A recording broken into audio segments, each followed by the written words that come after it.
Think you're ready to see the world in a whole new way? I hope so, because I'm about to blow your mind. Have you ever noticed those plastic lines along the side of your phone? They're the oddly spaced stripes that seem to have no purpose. In reality, though, they're probably your phone's most important feature, because without them, your device would be little more than a smart paperweight. They are antenna lines, allowing your phone to remain wireless. Electromagnetic waves carrying phone, Bluetooth, and Wi-Fi signals cannot pass through metal, which makes up most of the phone's outer case. And the glass panel up front also slows those waves down. It's like there's a bouncer at the door, refusing to let most signals in or out of the phone. Hey, I've been to that nightclub. Anyway, that means no phone calls, no text, and no late-night delivery when you have nothing in the fridge except one egg and something that might have once been lasagna. Those little strips of plastic allow the same electromagnetic waves to come and go as they please. This is why you can call a friend, order a ride, or play an online matching game until 3 in the morning. Hey, don't you have to get up early for work? When you do finally stumble out of bed, make sure you're using this next item correctly to avoid a potentially upsetting situation. The zipper, originally patented as the clasp locker in 1851, didn't become widely used until the 1930s. Now they're on everything, from bags to jackets to jeans. And they're not perfect. They get stuck. They pinch the skin. And we all know what happens if the zipper on our pants refuses to stay up. Well, luckily, this can be avoided. Most zippers have a locking mechanism built right in. When the zip is facing down and flat against the teeth, the lock is engaged and the zipper remains closed. If only I had known that back in school. What about those metal rivets most jeans have? They're more than a design choice. They were added to protect areas that experience the most strain, such as pocket corners and the base of the fly. The rivets hold the fabric together, even when it's being stretched and pulled during work. And since we're talking about clothing, have you ever wondered about that tiny fifth pocket at the front of your jeans? Well, first of all, it isn't really a fifth pocket. Originally, jeans were made with 4 pockets, including that little one in front. The fifth pocket is actually the one on the back left, which was only added to jeans in 1901. The little pocket, though, was important a long time ago. Cowboys needed to keep their pocket watches safe while riding out on the range. Yeehaw! That pocket kept the watches protected but also handy. And then, people became so used to it that jeans just look weird without one.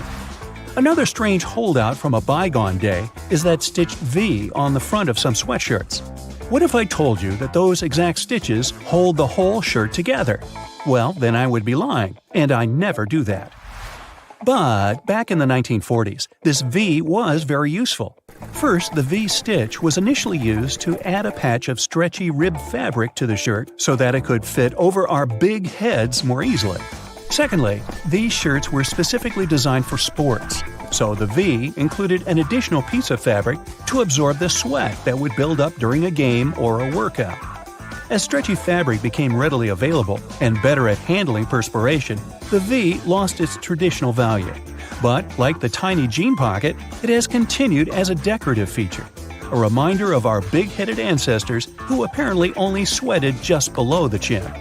But moving on. One place you won't find many people sweating is the golf course. You will see quite a few fashion disasters, sure, but sweat? Not so much. Golf was invented around the 16th century in Scotland. Back then, the ball was perfectly round and smooth. Over time, the ball would become dented from use, and at some point, golfers discovered that these imperfections actually helped the ball fly farther. Dimples were added on purpose in the 1900s, when it was found out that they reduced the aerodynamic drag that slowed down a smoother ball, and the dimples made the balls easier to control. And no, not all golf balls are created equal. The number of dimples can range from 300 to 500, with one company producing a ball with over 1,000 little dents. Wow, a little overboard, eh? Need a quick, refreshing drink after a round of golf? Juice boxes, created back in 1963, are very convenient. But why do they have these large triangular flaps on top? Their lifted flaps act as hand grips. This stops you from accidentally squeezing a full box and spilling juice all over the place, like onto your favorite t-shirt or the new couch. Now, when you're done golfing, grab your backpack with that leather diamond patch with 2 vertical openings. It's commonly referred to as a lash tab, but I much prefer its other name, pig snout.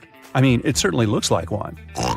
You typically find these pig snouts on packs used by hikers and climbers.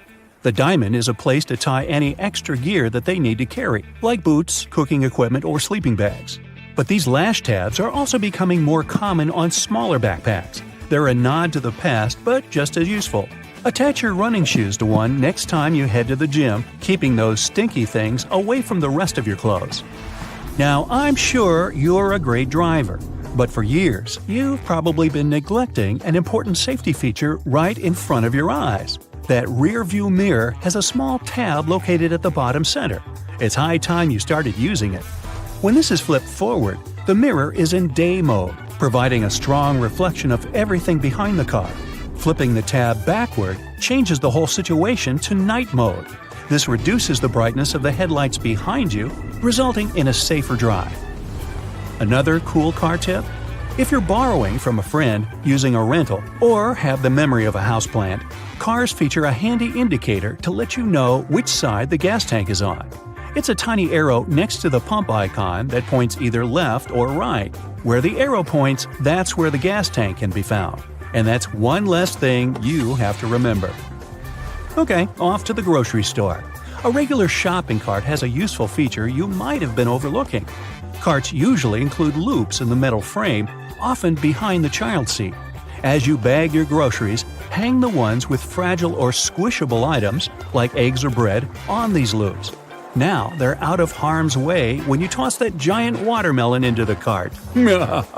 Later, when you're unloading your groceries, do yourself a favor and grab that box of plastic wrap. You know, the one that is impossible to unroll without the whole tube coming out while the plastic wrap sticks to itself. Check out either end of the box, and you'll see small tabs that you are supposed to push in.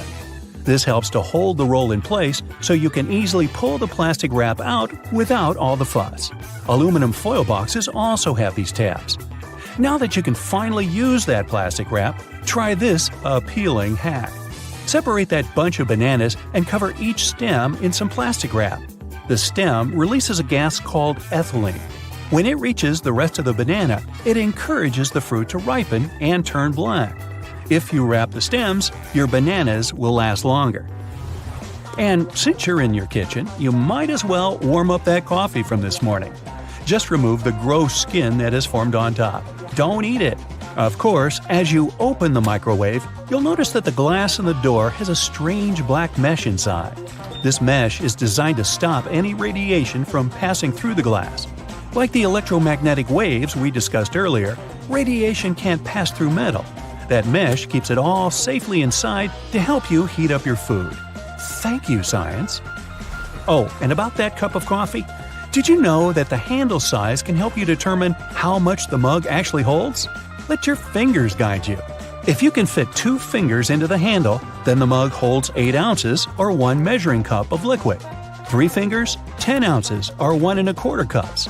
4 fingers, 12 ounces or 1 1/2 cups. Pretty cool, huh? You know what? That little disc that's underneath bottle caps isn't just a leftover part of the production process. It creates an even tighter seal with the lid. So even if you turn the bottle upside down, the liquid doesn't leak out everywhere. The plastic disc keeps carbonated soda sparkly for longer as well. So keep it if it's going back into the fridge. Placing a wooden spoon across a pot of cooking pasta can prevent the water from boiling over. This will destabilize the bubbles when they contact the spoon, preventing a spillover onto the stovetop. To make the perfect smoothie, put the liquids in first. Then add any ingredients after you've put milk, coconut water, coffee, or yogurt. This will allow the perfect swirl to blend everything properly. When you open a peanut butter jar for the first time, it looks all creamy and delicious, okay? But the next day, you unscrew the lid and see a layer of unpleasantly looking brownish yellow liquid on the top of your treat. Yuck. Well, that's oil making its way out. To avoid it, turn the jar over and store it like that. The next time, when you open the jar again, the contents will mix once more and you'll be able to enjoy that PB&J to the fullest. That hole inside of the pasta fork stirrer doesn't only drain water out, it's a great measuring tool for how much spaghetti to cook per person. The hole is the recommended amount for a single serving. Pressing the crosswalk button won't always make the walk signal come up. These buttons can be divided into 3 categories. The first needs to be pressed, the second won't work, and the third requires a push of the button to activate that walk signal after a certain time in the day. It all depends on what city you're in, the time of day, and where you are in that city. Tinfoil and plastic wrap boxes have a special design on there to hold that roll in place. A cardboard tab on each end that works as a lock. Push those tabs in, and the roll will stay inside the box. Repeatedly pushing the close door button in a U.S. elevator isn't going to make it close any sooner. In 1990, the U.S. passed a Disabilities Act for elevators, which means that elevators had to ensure that someone with a disability had time to get inside one. The only people who can bypass this are emergency workers and building maintenance people. They'll have keys or even special codes to make that button operational. You can turn on the new episode of your favorite TV show, fall into your cozy couch with a bag of chips, tear it open, and now you have to catch the chips spilling over. You've torn the bag too much. Careful not to make it worse, grab a hole punch and make a hole right at the end of the tear. That will stop it from going further thanks to the round shape of the hole. Pouring out juice or milk with the spout at the bottom leads to a glugging effect that splashes the liquid all around. To avoid this, flip the carton around with the spout at the top. This allows better airflow to happen, allowing a more even flow. Same principle works with gas cans that have 2 holes with caps. They aren't there to fill different size equipments. The second hole is meant to be uncapped before you pour your gas to prevent that glugging effect. Getting one Tic Tac out of that tiny container can usually end up as fine. I'm not complaining, but we've been doing it wrong the whole time. There's a hole built into the lid of the container that does more than keeping the lid closed tightly. Flip the container upside down and one Tic Tac will be stuck in the lid. Changing the thermostat setting in the vast majority of office buildings won't do a thing. The system controls are kept outside the air ducts, not on the wall. These dummy thermostats are to give the illusion that the AC or heat is changing. The most they'll change is 1 or 2 degrees. That's if they're connected at all. Non-stick pans make cleaning up a breeze after cooking a meal. But what makes a non-stick pan so useful is the coating. However, metal utensils on the pan will increase the chances of scratching or ruining the coating, so it's best to opt for those made of wood or plastic. How many times have you heated your food in the microwave only to stir it on the plate and heat it again, because it's only hot at the edges but ice cold in the center? Well, to forget about it forever, make some room in the center of the plate, spreading the food toward the edges before putting it in the oven. The microwaves heat the food from the walls, so it's only natural that the middle takes the longest to heat up. One more microwave trick while we're at it, you can actually mute it. Look closely at the front panel for a sound button. If there's none, try pressing and holding 1 or 0, stop or cancel. It'll either result in turning off the beeping sounds or activating a lock feature, and now you're on your own. Slow cookers work by trapping the heat inside and gradually cook food over a period of time. Lifting the lid to check on its progress, like a pot lid, will allow the heat to escape, increasing the amount of cooking time considerably. So, no peeking. That little pocket on your jeans wasn't designed for loose change or keys. They're originally designed for the pocket watch in the 1890s. Around those pocket areas, there are rivets sticking out as well. They're there to help reinforce the sensitive areas of the jeans that get the most wear and tear. Pre-rinsing your dishes before putting them into the dishwasher might be all for nothing. Most modern dishwashers have sensors inside to sense how dirty your plates are. This allows them to wash the dishes with a controlled amount of water. Scrape any solid food away and stack properly, allowing the dishwasher to do the hard work. Ceiling fans aren't just for hot days. There's a little switch on top that can change the direction of the fan. The summer setting runs counterclockwise to pull the cooler air up, while the winter setting moves clockwise, pushing the warmer air down. Metallic zippers have a hidden lock built in. Next time you've put on a pair of pants, shorts, or skirt, don't leave the zipper handle in an upward position. Push the little zipper tab downwards and it'll automatically lock. Toothpicks have a built-in holder to prevent you from just leaving them on the table. Just break off the top. Place that on your table and your toothpick between the notches. Pointy end up, of course. Now, it won't touch the table and get all dirty. You can do the same with disposable chopsticks. Break off the top piece before you pull them apart. Every can of soda comes with a tab for easy opening of the tasty beverage, and every single one of them has a relatively large hole in the top. While it can make it easier to get your finger under the tab to get to your soda, its intended purpose is a straw holder. Spin the tab over the opening and place your straw through it to secure it in.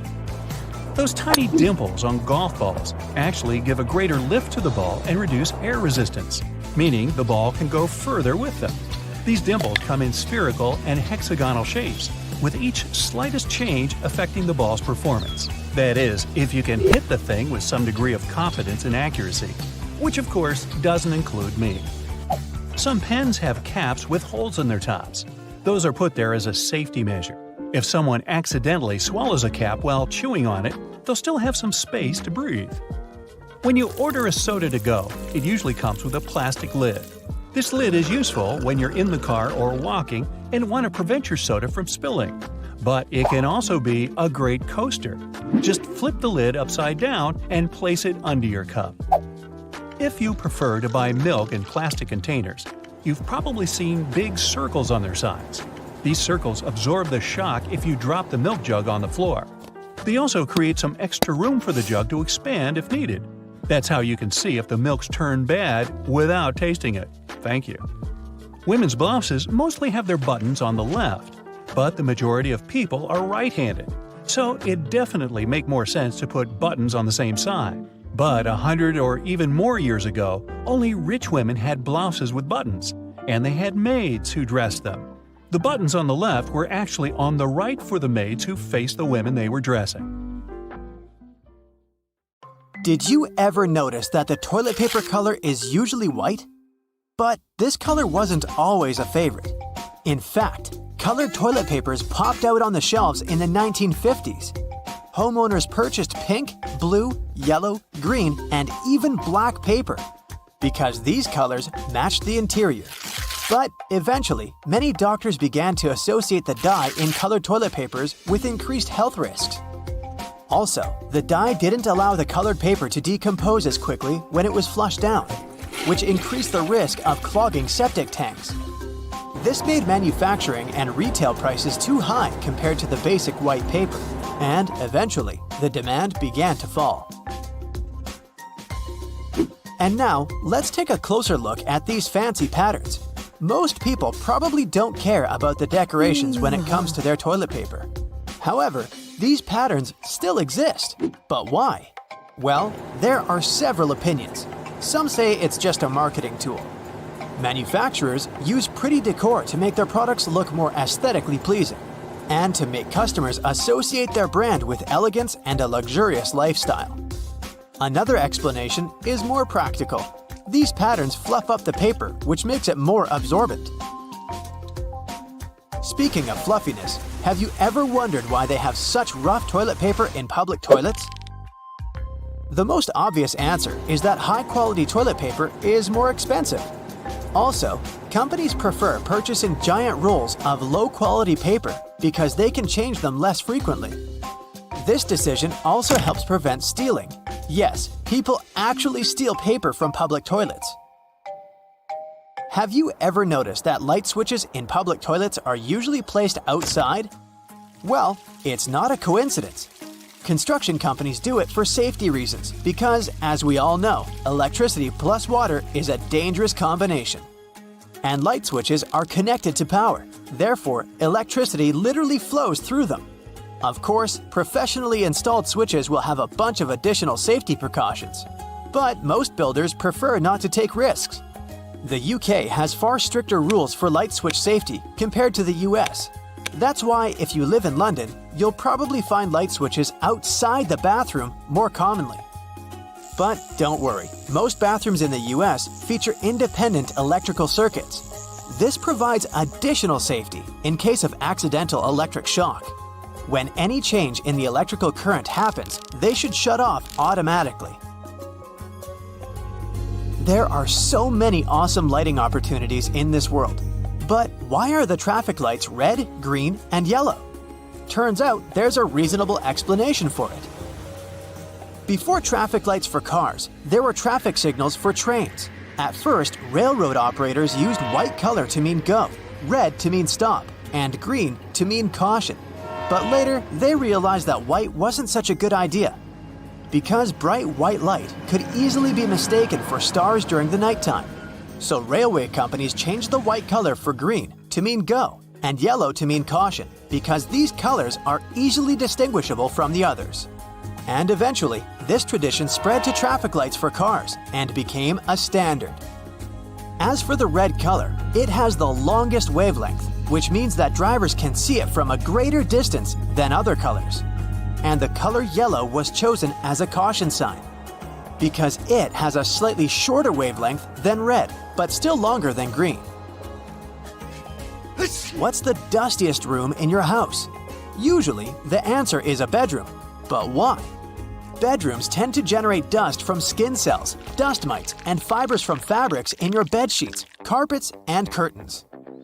If you have a pet, its fur and skin cells add a significant amount of dirt to this dusty party.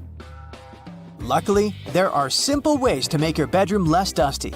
This includes making your bed every day and cleaning the area regularly with both a vacuum cleaner and water.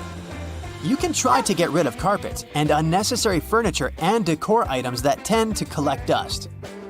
Also, pay attention to the quality when you buy curtains or bed sheets. The looser the fabric, the more dirt it collects.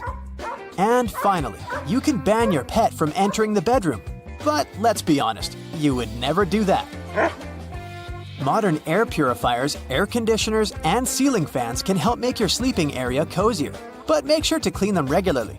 Otherwise, if your filter is dirty or clogged up with fur or any other pollutants, it won't collect new dust properly.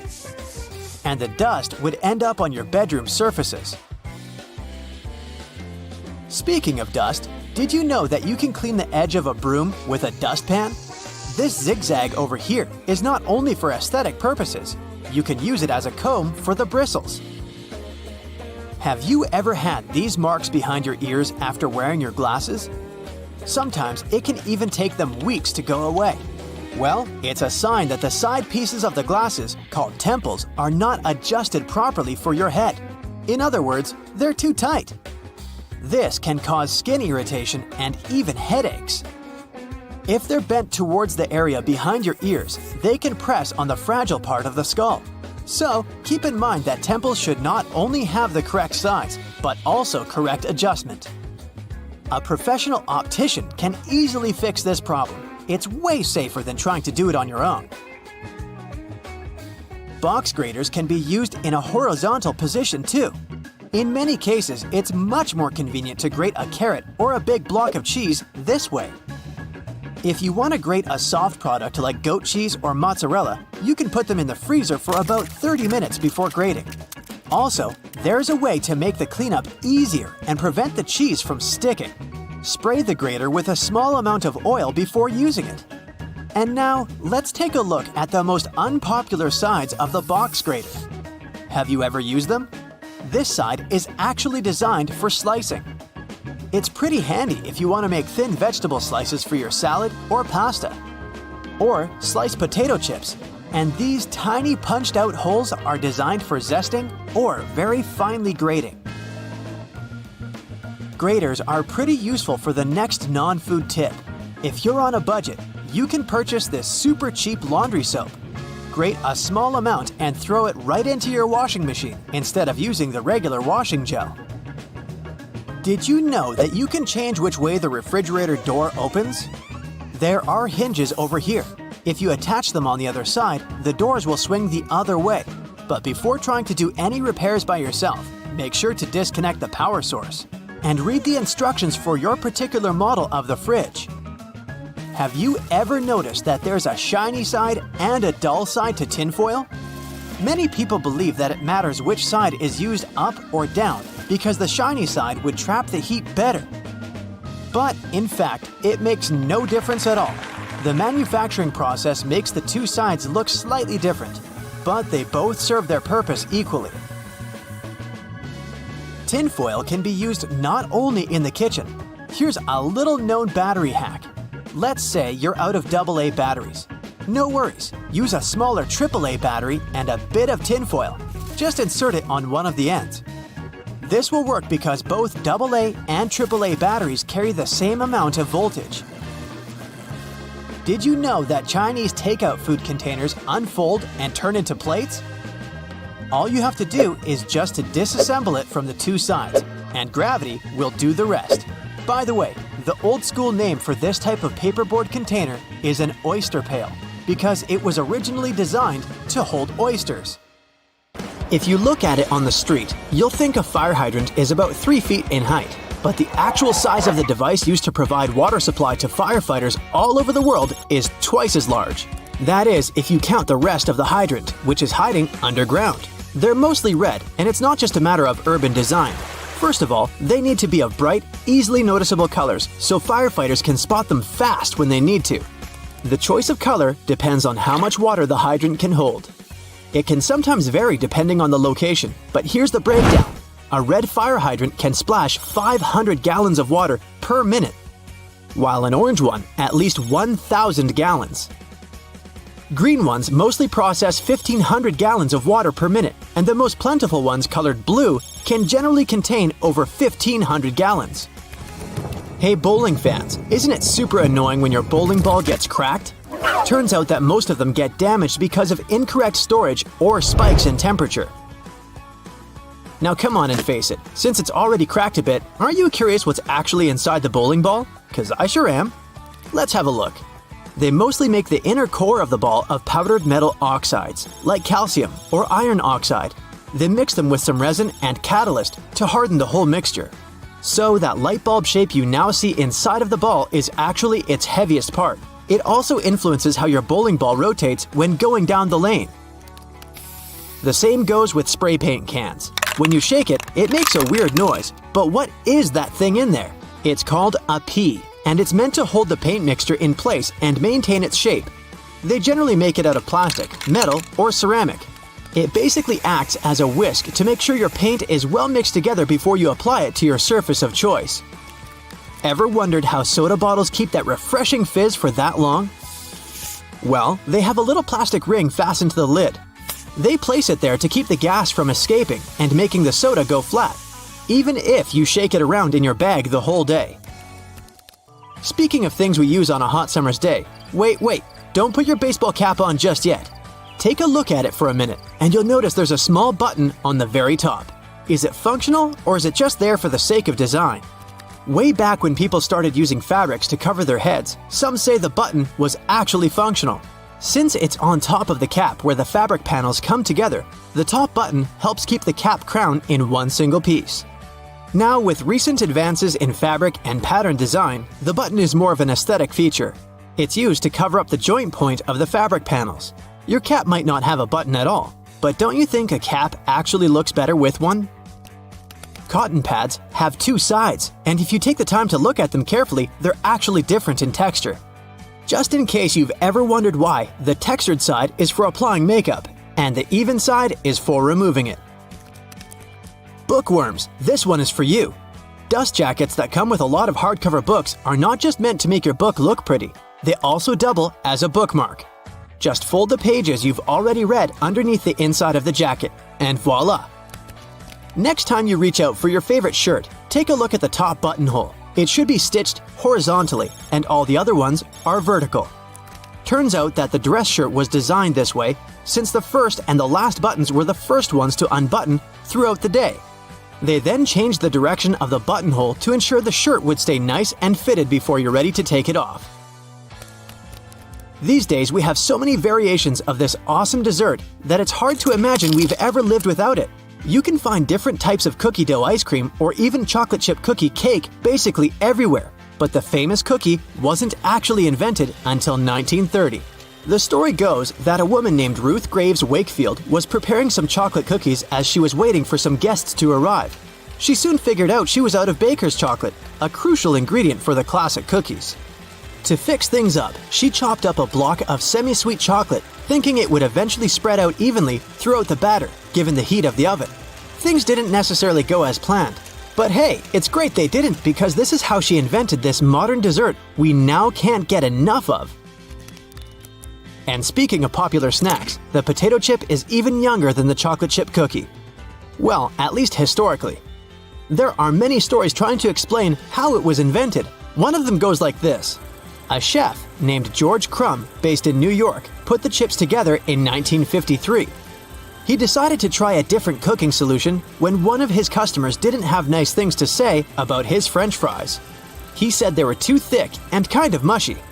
Then, Crumb came up with potatoes that were thinly sliced and fried until brown. People absolutely loved the dish, and they welcomed the first ever batch of chips with open arms. Ice cream, anyone? If the story is true, back in 1904 at the St. Louis World's Fair, one ice cream shop owner ran out of cups to serve his dish. So, he fashioned a waffle into the shape of a cone, and the rest was history. Okay, I'll admit it, chewing gum-like treats have been around since the ancient Greeks. So this one isn't particularly a revolutionary discovery, but the actual gum we buy today wasn't there until the late 1800s. An American inventor named Thomas Adams wanted to mix together different chemicals to create rubber. He tried and failed, for that matter, to play with chicle for his experiment, but ended up fashioning this neat treat. They still use chicle to this day to produce most chewing gums. Back in the 1800s, there lived a man named Jean-Baptiste Joly, who worked in the fabric industry as a textile maker. How he came up with this next invention that we use a lot these days has less to do with him and more to do with his maid. The story goes that the woman accidentally knocked a kerosene lamp over onto a tablecloth. Instead of getting upset over the damaged fabric, Joly noticed that the substance actually made the material cleaner. Figured it out yet? Yep, that's how the idea for the very first dry cleaner popped up. A very neat accident, if I do say so myself. Now this one I loved. Did you know matchsticks were initially called friction lights? Or at least that's how their inventor, a chemist named John Walker, called them back in 1826. He scraped a stick coated in chemicals across his hearth, totally by accident one day, and realized that they ignited and created a spark. Initially made out of cardboard, they were then made using wooden splints and sandpaper. Back in the 1940s, a man named Harry Coover stumbled upon a chemical formulation that seemed to stick to everything it touched. The scientific community at the time didn't look much into it, as the formula didn't seem to have many applications back then. It wasn't until 1951 that he looked a bit more into the formula and decided to repurpose it, along with a fellow Eastman Kodak researcher named Fred Joyner. They gave it a proper full name. But you must know it by the shorter version: super glue. It also has many uses in security these days that it's hard to believe that we didn't come up with this one on purpose. Back in 1903, a scientist named Edward Benedictus knocked over a flask by accident. He looked down and was amazed to see that the glassware had just slightly cracked but maintained its shape. He was expecting it to break into a million tiny pieces. Curious about this hidden feature, he looked into it and figured out what was keeping the glass together was a substance coating the inside of the glass. Ta-da! That's how humanity came up with safety glass. I want you to get ready to have your eyes finally open to some of the strange little secrets behind everyday items. From tape measures to toothbrushes to the kitchen stove, you'll never look at or use any of these things the same way again. Let's start with a humble tape measure. See how shy it is? It's actually a much more useful tool than you might think. Struggling to measure something on your own? Well, there's a hole or notch in the metal bit on the end. Called a nail grab, it allows you to hook it onto a small nail or screw, which then holds the tape measure in place while you pull it open. No more wild flopping around while you try to read it. But that metal end seems a little loose. Maybe it's time to buy a new one. Nah, don't. The end is actually supposed to move around, helping you get an accurate measurement. The hook is actually 1/16 inch wide, and that little bit of movement takes this into account. If you push it against something for an inside measurement, the hook is included in the final number. If that hook is on the end of something for an outside measurement, the slight gap equals the space the hook would take up. Your measurements are always spot on. Oh, and stop bending the tape when trying to include a corner in the measurement. Your numbers will be wrong. Check the casing. You'll actually find a measurement listed on the side. This is the length of the case itself. Press the casing into the corner, add that number to your measurement, and you'll have the correct information for any project. And guess what? There is actually a National Tape Measure Day. Ta-da! It's celebrated each year on July 14th. Wow, they really do have a day for everything. Now, another tool you haven't been using correctly? The stapler. Take a closer look at the metal plate at the front end. This is called the anvil, and yes, it helps bend the staples. But did you know it actually has two settings? A traditional staple's arms point inward, securing several sheets of paper in place. But you can turn the anvil around to the pinning setting so that the arms of the staple will point outward. These staples are designed to be temporary, like pins used in sewing, and are much easier to remove. Do you have a padlock for your bike, or a locker at school, or your shed to keep your neighbor from borrowing things without asking? Then you may have noticed a small hole at the bottom, near the place where you put the key. The main purpose for this hole is to help drain water that might get inside. If the water isn't removed, it can damage the mechanism when freezing or by causing it to rust. If you do find your lock is stuck, though, it can be very frustrating. Don't panic. Add a bit of oil through this hole to help lubricate the mechanism inside, and it should soon start working again. Let's see what interesting things we can find in your closet. Nah, I'm not snooping. Well, maybe a little. Ooh, your coat is a good place to start. Some have a weird little half belt at the back. It doesn't wrap around to help keep the coat closed, so why is it there?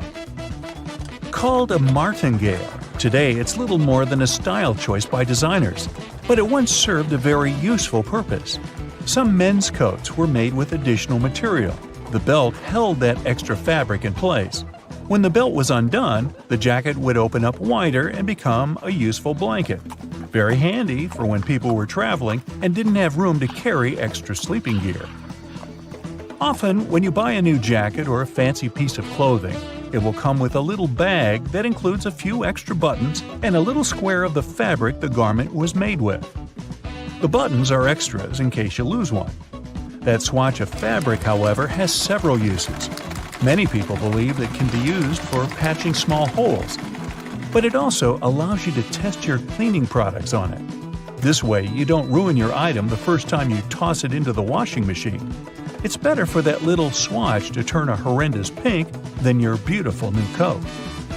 Bonus tip: carry that swatch with you when you go shopping. It'll help when you're looking for a matching outfit. I mentioned buttons just a minute ago.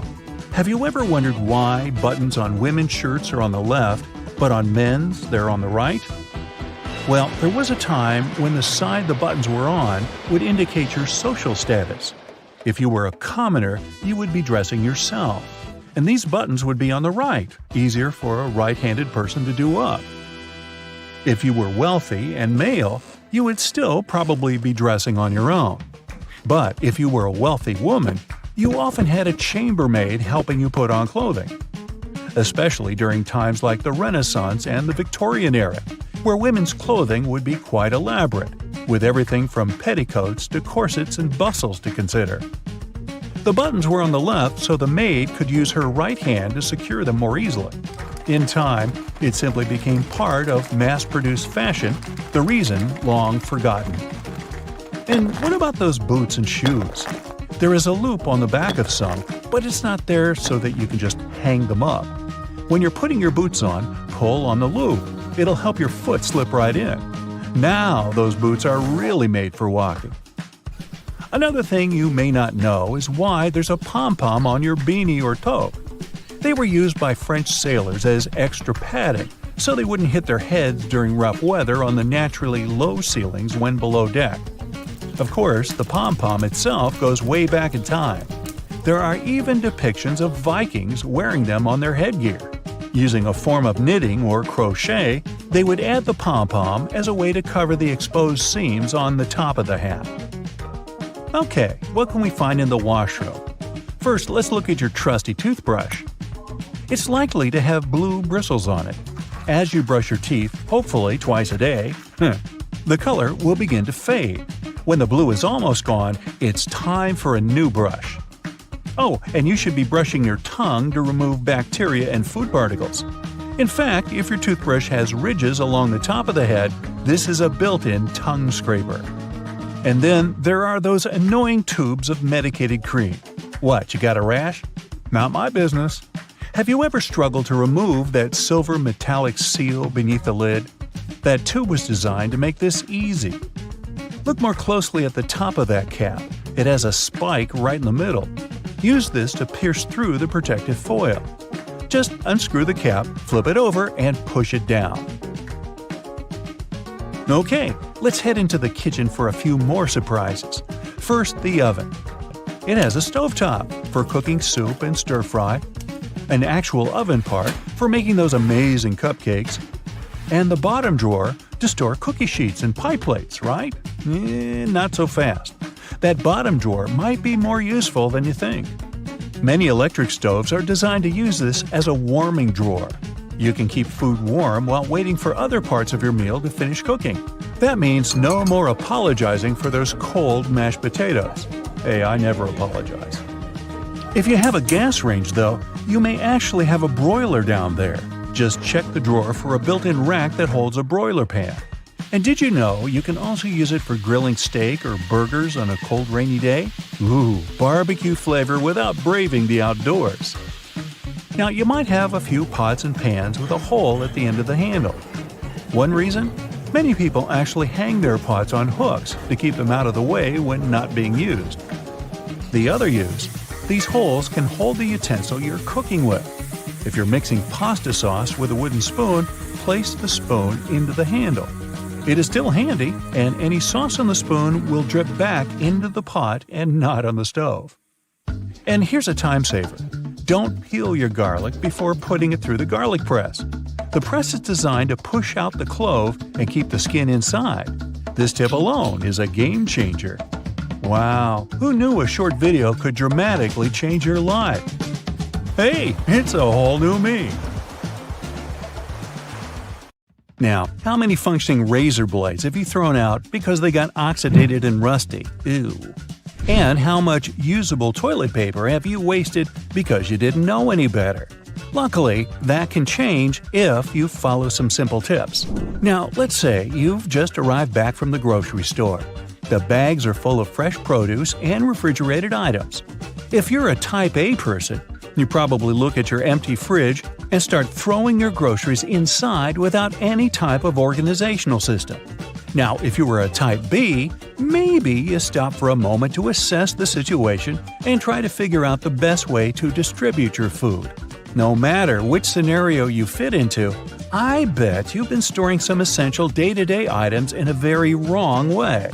Take eggs. We're used to them coming beautifully placed in their little carton packages, ready to be picked one by one and transferred to the egg compartment located on the fridge's door. But have you ever stopped to wonder whether that is really the best place to store your eggs after all? Turns out it's not the ideal place for them. The refrigerator door is one of the warmest parts of a fridge, as it is being constantly opened and closed, compromising the egg's overall quality. According to food safety experts, there is such a thing as the correct order to store food inside the fridge. Refrigeration plays a large role in keeping your food safe. The first rule of keeping food fresh is to always check the temperature in the places where you store it. The temperature inside kitchen cabinets should be between 50 degrees Fahrenheit and 70 degrees. And when it comes to the fridge, it must be around 37 degrees Fahrenheit, while the freezer should mark nothing over 0 degrees Fahrenheit. Store your refrigerated foods by cooking temperature, from the lowest temperature on the upper shelves to the highest cooking temperature on the bottom shelves. Keep ready-to-eat foods that need little to no cooking at all on the first fridge shelf. Then organize the rest of your shelves by cooking temperature. In this scenario, eggs would go on the third or fourth shelf, as they cook between 145 and 155 degrees Fahrenheit. Now bread. If you're a carb eater, you've certainly lost multiple packages of bread before.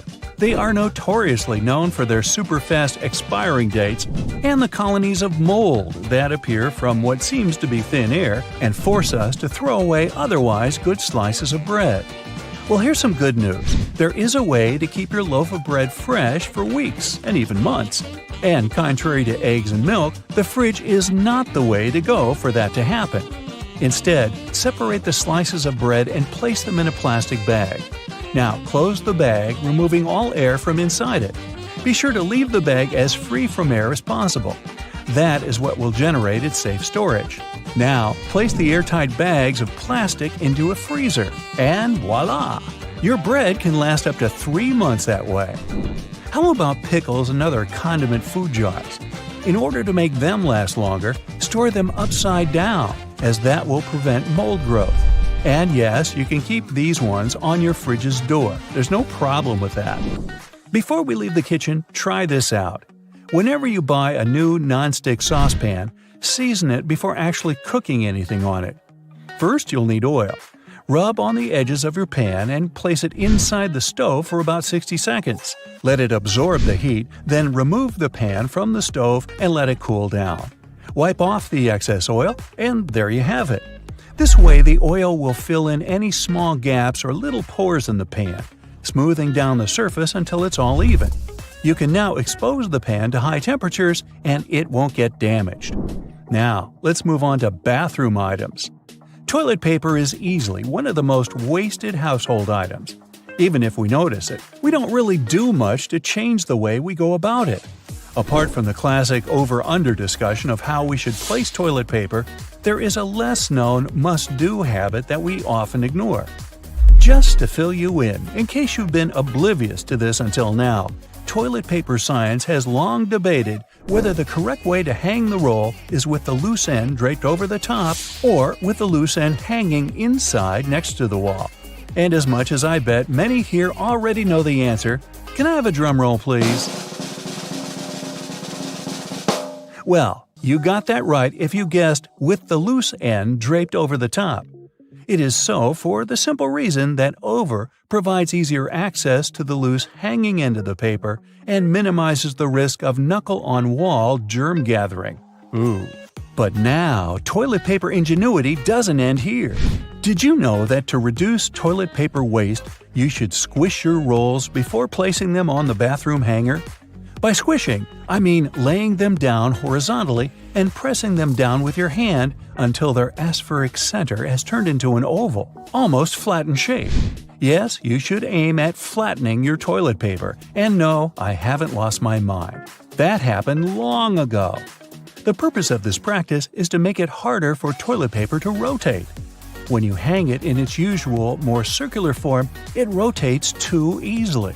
This way, it lets us, the toilet paper users, effortlessly enjoy it in an unlimited fashion. Depending on the force we use to pull the paper, we will end up with twice or 3 times the amount of paper we needed in the first place. And sure, we could just roll the excess back. But I bet most of us here don't do that and end up just wasting huge chunks of paper. You get the idea, right? Oval-shaped paper equals more controlled rotation and thus less waste of toilet paper. So there. Then we have razor blades. If you're the person who never stops buying razor blades because the last one you bought 5 days ago is already rusty from your bathroom's humidity, maybe you'll want to listen to this one. It's not true that razor blades have such a short life expectancy. They can and should last longer in our bathroom cupboards. We just need to know how to handle them. Now, you don't have to be an expert to know that a warm and moist environment doesn't go well with razor blade steel. So, for starters, you should always dry them after using them, especially if your last usage was in the shower. Then, keep them in a cool and dry spot, maybe even out of the bathroom. They will surely last longer this way. Using a rusty blade can be especially bad for your skin, contributing to bacterial or fungal infection. So that's a big no-no for leaving the blade face down in a puddle of shower water. Do keep that in mind. After that delicious shower, some people may head back to their bedrooms. If it's near bedtime, they might even decide to light that aesthetically pleasant nightside candle and enjoy the most out of its pleasing white musk and warm vanilla aroma. But if your candle has been burning too quickly, try these tricks out and see if it'll last longer. You can trim your candle's wick multiple times and keep it as far away from water and moist as possible. It will guarantee that your candle's wax stays firm and steady and thus continues to burn slower for a longer period of time. A little extra tip regarding candles: never throw away their jars once you finally burnt them out. Suppose you made it to the end of your candle. Congrats! Boil some water, wash the recipient with detergent and warm water, clean the remaining wax out of it, and reuse the jar. You can plant a succulent, store art supply, or use it for anything your heart desires. And there you have it. Little changes in habits can go a long way in your daily life. Be sure to check them out and let us know in the comments below which one was your favorite to try out. Me? I'm going to make candles out of toilet paper. We'll see how that goes. This is the right way to use a hairbrush. Don't use it horizontally. Hold it in a vertical position. The bristles are lined up vertically. If you hold the comb horizontally, then these bristles begin to bend. You can check it yourself and feel how convenient it is this way. You enter the room and take off your sunglasses. Where are you going to hide them? Are you going to hold them in your hand or hang the glasses on your shirt collar? Or maybe put them in your pocket? The best way is to put the glasses in the breast pocket so the lenses look inside and only one temple sticks out. Your glasses will be protected from damage this way. According to the rules of etiquette, you must always let out those who are leaving the room, building, or elevator first, only then enter. This simple rule helps to avoid collisions and awkward situations. Do you have paint rollers in your house? Let's say you're doing repairs and painting walls. See how a thick layer of paint gets on the roller? People clean it in different ways. Someone washes it off with water or scrapes the paint off with a knife or paper. But there is an easier way. You can buy special squeegees for paint rollers. Their blade shape fits the roller perfectly and scrapes off all the dirt. Toothpicks are always on the table at restaurants and cafes. People use them incorrectly when picking their teeth with them after eating. The correct and cultured way is to go into the restroom and carefully pull out all the food. You don't have to tear off the cover layer from the dishwasher tablet. This layer is tiny. Just put it in the tank and the water will dissolve the cover. You know this feeling of happiness when you're hungry and find some pizza in the fridge? How are you going to reheat it? You can use a microwave or an oven, but there is a great alternative way. Heat a frying pan and put a piece of pizza on the side of it. Add a little water to the opposite side. Then, cover the pan with a lid or foil. Be careful here. After a couple of minutes, take it out and taste the pizza. It's perfect, right? Don't brush your teeth with an electric toothbrush using fast movements. This device should move back and forth smoothly. These shoulder straps with buttons on your jacket have a purpose. They were invented to keep your backpack straps tightly on your shoulders, preventing them from slipping off. Try it yourself. Unhook the straps, put on the backpack, and attach them back. Keep the box with the hole up when you're pouring juice or milk out of it. Then, there'll be less splashing. Always put the toilet lid down before flushing it. Small, imperceptible particles of dirty water splash and pollute the entire space when you keep it open. Many people have a seasoning shaker in their kitchen, and most just shake it to pour spices on food. If you're one of them, stop right there. Just flip it over and scroll the top cover with holes. Spices will easily fall out without any obstacles. Do you have bad breath? How are you going to check it?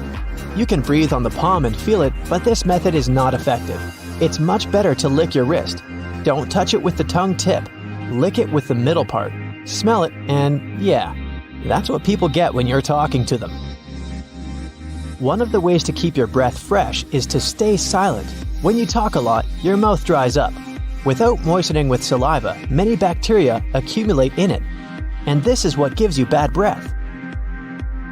There's an empty space between the panes in the oven door. You can stick a brush in there to clean the window.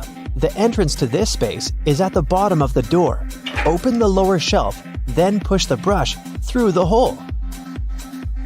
There are many ways to separate the yolk from the white in a raw egg. You can use special spoons or do it with a bottle. Someone slowly pours egg white from the shell. None of the methods are easy, especially if you're doing it for the first time, but you can extract the yolk much more efficiently without using any additional equipment. Just pour the raw egg onto a plate and take out the yolk with your own hands, but before that, oil your fingers with garlic. Did you know that it's better to wash the rice in cold water before cooking it? Water helps to separate the dry grains from each other. During cooking, the washed rice grains don't stick together. This makes the rice fluffy and delicious. The easiest way to peel garlic is to put it in the microwave. Cut off the tip and leave it in the microwave for 20 to 30 seconds. Done! You can peel it easily now. Do you know how to properly open a pack of spaghetti? Take it with both hands. Hold it upright and hit the bottom part against the table. Don't be afraid to use force. The lower side of the pack should evenly touch the table surface. A slight deviation can damage your spaghetti. You can also open it by strongly slapping its back with your palm. But this option requires more practice. It turns out that you don't really have to wrap your suitcase with a protective plastic film while traveling. You can use a t-shirt instead. Just put your clothes on your suitcase as a cover, and don't waste your time and money wrapping it in plastic. Here's the right way to tie a garbage bag to get rid of the hole in the middle. Don't tie these thin straps together. Hold them to the top. Make a knot and wrap the knot through the loop. Now you have a good tight seal here. Here's the best way to open a bag of chips at a party. Put the bag horizontally. Fold two corners on the same side and roll this side inside a little bit. Put the bag with this rolled side on the table and open the top. Your ceiling fan has two modes of operation, the winter and the summer one. You need to find the switch to change between them. Switch it up to activate the winter mode, and the fan will pull the air up. Turn on the summer mode, and the fan will push the air down to cool the room. If you're afraid of losing your luggage at the airport, here's a great way to avoid it. You need to take a picture of your suitcase in advance to show it to the airport staff later. You can also buy a special GPS tracker and put it in your bag. It can work for 6 days. You can use your phone to locate your luggage wherever it is. The extra space under your oven is not only for keeping your frying pans and pots. You can put dishes with food in there. The oven heat will keep the food warm. It's helpful if you're waiting for guests and they're late. Don't tuck the bathrobe belt behind the back. Pull it out and thread it through loops on the side of your stomach. After that, tie the belt as you like. The robe will fit tightly to the body. You get a hot pack of popcorn out of the microwave and feel that small unpopped grains are in there. You can get rid of them before you open the box. See that tiny hole in the top? Shake it over a plate and all the grains will fall through it.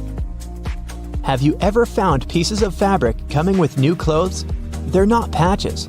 These are the first test subjects before cleaning. You can put this piece in the washing machine and see what will happen to it. If everything's okay, you can safely wash your clothes. Here's an easy way to peel an orange. Just cut off its top and bottom and make an incision down to the middle. Now unroll the fruit. You can open cardboard containers with Chinese food by expanding paper walls and using them as a plate. This way, you'll get more space and cool down your food faster. So grab your phone. Good, now turn it around. You see that little dot between the camera and the flash? That's a tiny microphone. Bet that's something you didn't know. What's it doing there? Well, when you're on a phone call, this little guy is busy at work reducing the amount of background noise other people hear when you talk. That's right, if it wasn't for this, calls wouldn't be as nearly as crisp as they are now. You're lost in the woods and you're rushing to get back to camp. You suddenly remember you've got something that can help. You grab one of your chest straps from your backpack and whistle on it. Yup, that's right. A lot of bags have this feature in them, especially the ones made for the outdoors. It isn't long before you hear the call of one of your friends and you follow them back to the warm campfire, saved by this cool bit of design. If you're a curious person, you might have wondered what that little pocket in your jeans is doing there. You know, the one that's inside the bigger pocket? People often use it to store coins and bills, but it's not meant for that. It's actually designed to store your pocket watch safely. Maybe that's where the name pocket watch comes from? You finally arrive home after a long day's work. You understandably don't feel like cooking, so you sit on the couch and watch a bit of TV and order some takeout. How about Chinese? Perfect. There's the doorbell. That has to be your food. It smells delicious. Wait, before you grab the plates, do this instead. Open your Chinese food container on the table. It becomes the perfect plate, and it's cardboard, which means no cleaning either. The can of soda you got with your food has a cool feature too. Look at the tiny metal tab there, the one you use to open the can. Guess what? You can fit your straw in there. In fact, that's exactly what they're made for. Go ahead, try it for yourself. If you're not at your computer, take a look at your keyboard right now. If you're not, that's okay. Here's one on the screen. The keycaps are arranged in what's called the QWERTY layout, named after the first 6 keycaps below the numbers. As it turns out, it wasn't always this way. They used to be laid out alphabetically, which would make more sense when you think about it. The alphabetical layout fell out of use because long ago there were things called typewriters. Remember those? You press down a key and a type bar would fly out, hitting an inked ribbon and stamping a letter on the piece of paper. Eventually, typists got good at this and typed faster. Too fast. The type bars would eventually get caught in a log jam with each other, ruining the flow. To fix this problem, they made keyboards with randomized keycaps. The new layout actually worked better because it made typing harder, helping to slow typists down and prevent the type bars from getting stuck. Much better. Today, no type bars, no typewriters, mostly. People are still fast nowadays, but you just can't help but wonder who is faster though, us or them. Keyboards have another hidden feature too. Have you ever noticed that the F keycap and the J keycap have little bumps on the bottom of them? As it turns out, they're there to help people figure out where they are on the keyboard without having to take their eyes off the screen. Grabbing a takeaway cup of coffee at your favorite cafe might be just what you need to fully wake up in the mornings. When you get back home or to work, though, you might be afraid to stain your desk when you put the steaming hot coffee down. Worry not, your plastic lid isn't only good for keeping your coffee hot, it also doubles as a coaster. In fact, they're the perfect size to hold a cup. Try it for yourself. This one's going to come in handy if you're a home cook. If you're like me, you might have a bit of trouble deciding how much pasta you need for just one serving. Well, if you've got a pasta scoop, grab that. Most people don't know what the little hole in the middle is for and assume it's supposed to help with water drainage or something. It turns out that it helps you measure out a perfect serving. Just see how much dry spaghetti you can fit in the hole and use that as one portion. Out at the store buying coat hangers, you might notice that the plastic ones feel cheaper than the wooden ones. There's a good reason for this. Wooden hangers are made out of cedar wood. The big difference between the two is that the wooden ones repel bugs and moths. They're stronger and last longer too, perfect for things that might stay in your closet for a long time. When you brush your teeth, you might have noticed that your toothbrush has blue bristles. They're not just there for show. In fact, they're there to tell you when it might be time to switch toothbrushes. These bristles lose their strength and color when the brush has been worn down, letting you know that it's time to get rid of it. Microwaves often look a bit like mini TVs, especially ones where you can clearly see the black film around them. This is actually a really important feature that's used to keep the radiation from slipping away. They're called Faraday cages, if you want to get technical. This is why you can stand next to a microwave without melting into a puddle. That's not to say you should stand in front of the microwave and watch your food heat up, but at least you know you won't grow an extra ear or something. Okay, not really. Some ovens have a drawer under them. It's tempting to use this to store random junk you don't use often, but there's a better use for it. Instead, this should be used to help keep the food that's waiting to be served hot. You can take it out of the oven and store it right in this drawer, keeping your oven free for you to carry on cooking. Now, you're on a plane looking around trying to pass the time before takeoff. When you examine the window, you notice this has a little, very tiny hole on its bottom. Don't worry, it's not broken. It's there to relieve the pressure that builds up over time as the plane goes up and down. It also lets the air flow through it. Now, raise your hand if you've ever ridden on an escalator and scrubbed your shoes on its bristles. Hey, I'm guilty of doing that, maybe more than I should. It's not there to clean your shoes, though. It's an important safety measure. It stops your shoelaces, clothing, and other stuff from getting stuck in there, avoiding a nasty scene when you go to get off. Sometimes a piece of fabric comes with your new clothing. It usually comes along with the extra buttons in a little plastic bag. You might think it's just a piece of fabric to use for future patching, in case you rip it. But that isn't its purpose at all. It's actually supposed to be put in the washing machine to test how it reacts to various washings. Now, you don't have to worry about shrinking your new expensive coat because you know how it'll react to the wash. Bubbles! Who doesn't love bubbles? Most people have fond memories with bubble blowers as a kid. But as adults, the closest thing we can get to recapturing that feeling is with bubble baths.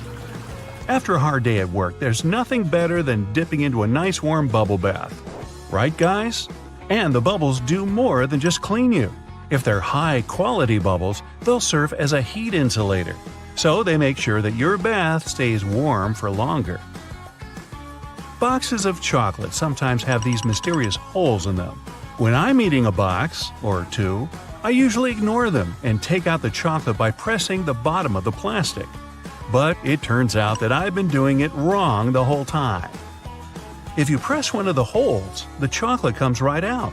I'm certainly going to start doing this from now on. Here's another one from the kitchen. The handle on a pot will often have a hole in it. Most people use this to hang them on a nail on the wall as an easy storage method. The hole has another use too. When you're cooking, you can use this handle to hold your wooden spoon or whatever else you might be cooking with. This makes sure you don't make a mess when you put it down. Glass bottles usually come with a cap in them. Well, duh.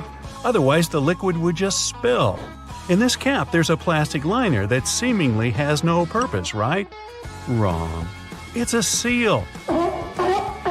No, not a seal. A seal. It's the kind that helps keep your drink fizzy. Just the refreshment I needed. A lot of doorknobs are made out of brass, and it's not by chance. They're made out of this specific material because it's bacteria's worst enemy. That's right, it destroys them. Perfect for those who want to keep a clean house and avoid germs. Hey, you want a fish? Whether it's something as simple as a button on your jeans or something that's part of a larger moving mechanism, here are 26 secrets to everyday things you probably didn't know about. You use doorknobs every day, so it's right to be concerned about how many germs could be on them. However, they have made doorknobs out of brass partly for that reason. Brass provides an antimicrobial effect, eliminating the microorganisms that were hoping to start a colony on your doorknob. Your pants have that 1/5 pocket that's recognized as the small useless one. Originally, it was there to provide a safe place for your pocket watch, something that was necessary when first implemented in 1901. It then continued to remain for traditional purposes. However, it's still a great place to put your Tic Tacs. You've probably mistaken those little rivets on your jeans as some form of fashion statement, similar to the small pocket.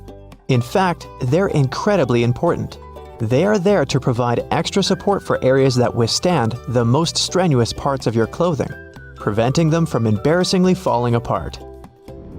That little button at the end of your seatbelt seems like it's way out of place. In fact, it's there to ensure your buckle will always remain at the end, so you won't have to awkwardly fiddle with your seatbelt every time you put it on. You're in a new car or a rental, and the gauge tells you the gas is getting low. You don't know which side the fuel cap is on from the inside. It can cause unnecessary effort at the gas station. However, your fuel gauge has an arrow that reminds you which side to fill your gas tank up from. Some models of cars may also have a gas tank hose instead, with the hose pictured on the side that the cap is on. Hiking and walking through snow requires the best kind of footwear. The shoes which are perfect for this also have an extra eyelet for your lace to loop through. Looping your laces through the extra eyelets will give more support for your ankles and feet and will provide more stability as you walk. But as you walk, blisters are also a concern. The sweat in your shoe creates friction between the feet and the shoe, which then helps create the blisters. Antiperspirant that you use for your armpits will help keep the feet from sweating. Just make sure you use the clear one. Cooking for people is always nice. However, sometimes the guests are late. Yep, we're all guilty of that sometimes, right? The extra drawer under your oven, where you've been keeping all of your spare pots and pans, was actually made to keep your food warm. Great for those who are late to the meal. Ever wondered how long that padlock could possibly last when it's outside, in the rainy weather, keeping your bike safe? It has a little hole at the bottom of it. It's there to drain water to avoid corrosion on the inside. It also serves to provide oil, further prolonging its use. That hole in the elevator door isn't there to check who's inside so you can avoid sharing a ride with specific people. It's a keyhole in case it breaks down.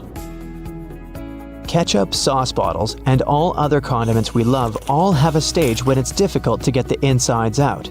You try hitting it, shaking it, and poking things inside to encourage the tasty condiments to come out. Luckily, there is an easier way to do it. The label at the top suggests where to tap the bottle. The sauce will come out easier and smoother, allowing gravity to take the place of frustration. The purpose of wooden coat hangers is to help repel pesky insects and avoid fungal growth that eats away at your clothing. As it's made of cedar wood, it contains oils that have insecticidal and fungicidal properties and were used as far back as the ancient Egyptians, although they used it for other purposes. We've all been trained and tested at the art of typing and know the correct way to use a keyboard. But you may not have noticed that the F and J keys have a small ridge at the bottom. They're there to help you find your correct starting place with your fingers on the keyboard, without having to look down. If you've been lucky enough to get the window seat on the plane, you would have noticed that little hole at the bottom of the window. It helps with the air pressure on the plane. The window itself is made from acrylic and isn't actually glass, which saves it from fogging up so you can see the scenery on your journey. The windows on planes were originally square. However, they would continuously break from the constant changes in pressure. Round windows are able to evenly distribute the pressure, ensuring you'll have a pleasant journey without falling out. For all you Nintendo Switch players, those who have tried to taste your cartridges will notice they have a bitter taste. The manufacturers added it intentionally, as the Switch's cartridge size is very small and it might be a hazard for the youngest players that have a tendency to put things in their mouth that they shouldn't. So the bitter taste made from denatonium benzoate ensures that they won't be tasted for too long. Cosmetics containers that are filled with products used for your skin have a secret number on them. This is to help inform you how long the product will be usable, ensuring it doesn't cause the reverse effect by damaging your skin instead. Pen lids have a hole at the end of them. It's not there to help your pen breathe and boost performance, but it's there to help you breathe, just in case while you're sitting in class or at work and you're chewing on your lid and just happen to swallow it. You can be rest assured if it's stuck, the pen makers were thinking of you. When you're traveling by car or any other form of ground transportation and you're trying to drink your favorite pop from a straw, you'll find it quite difficult to do at times.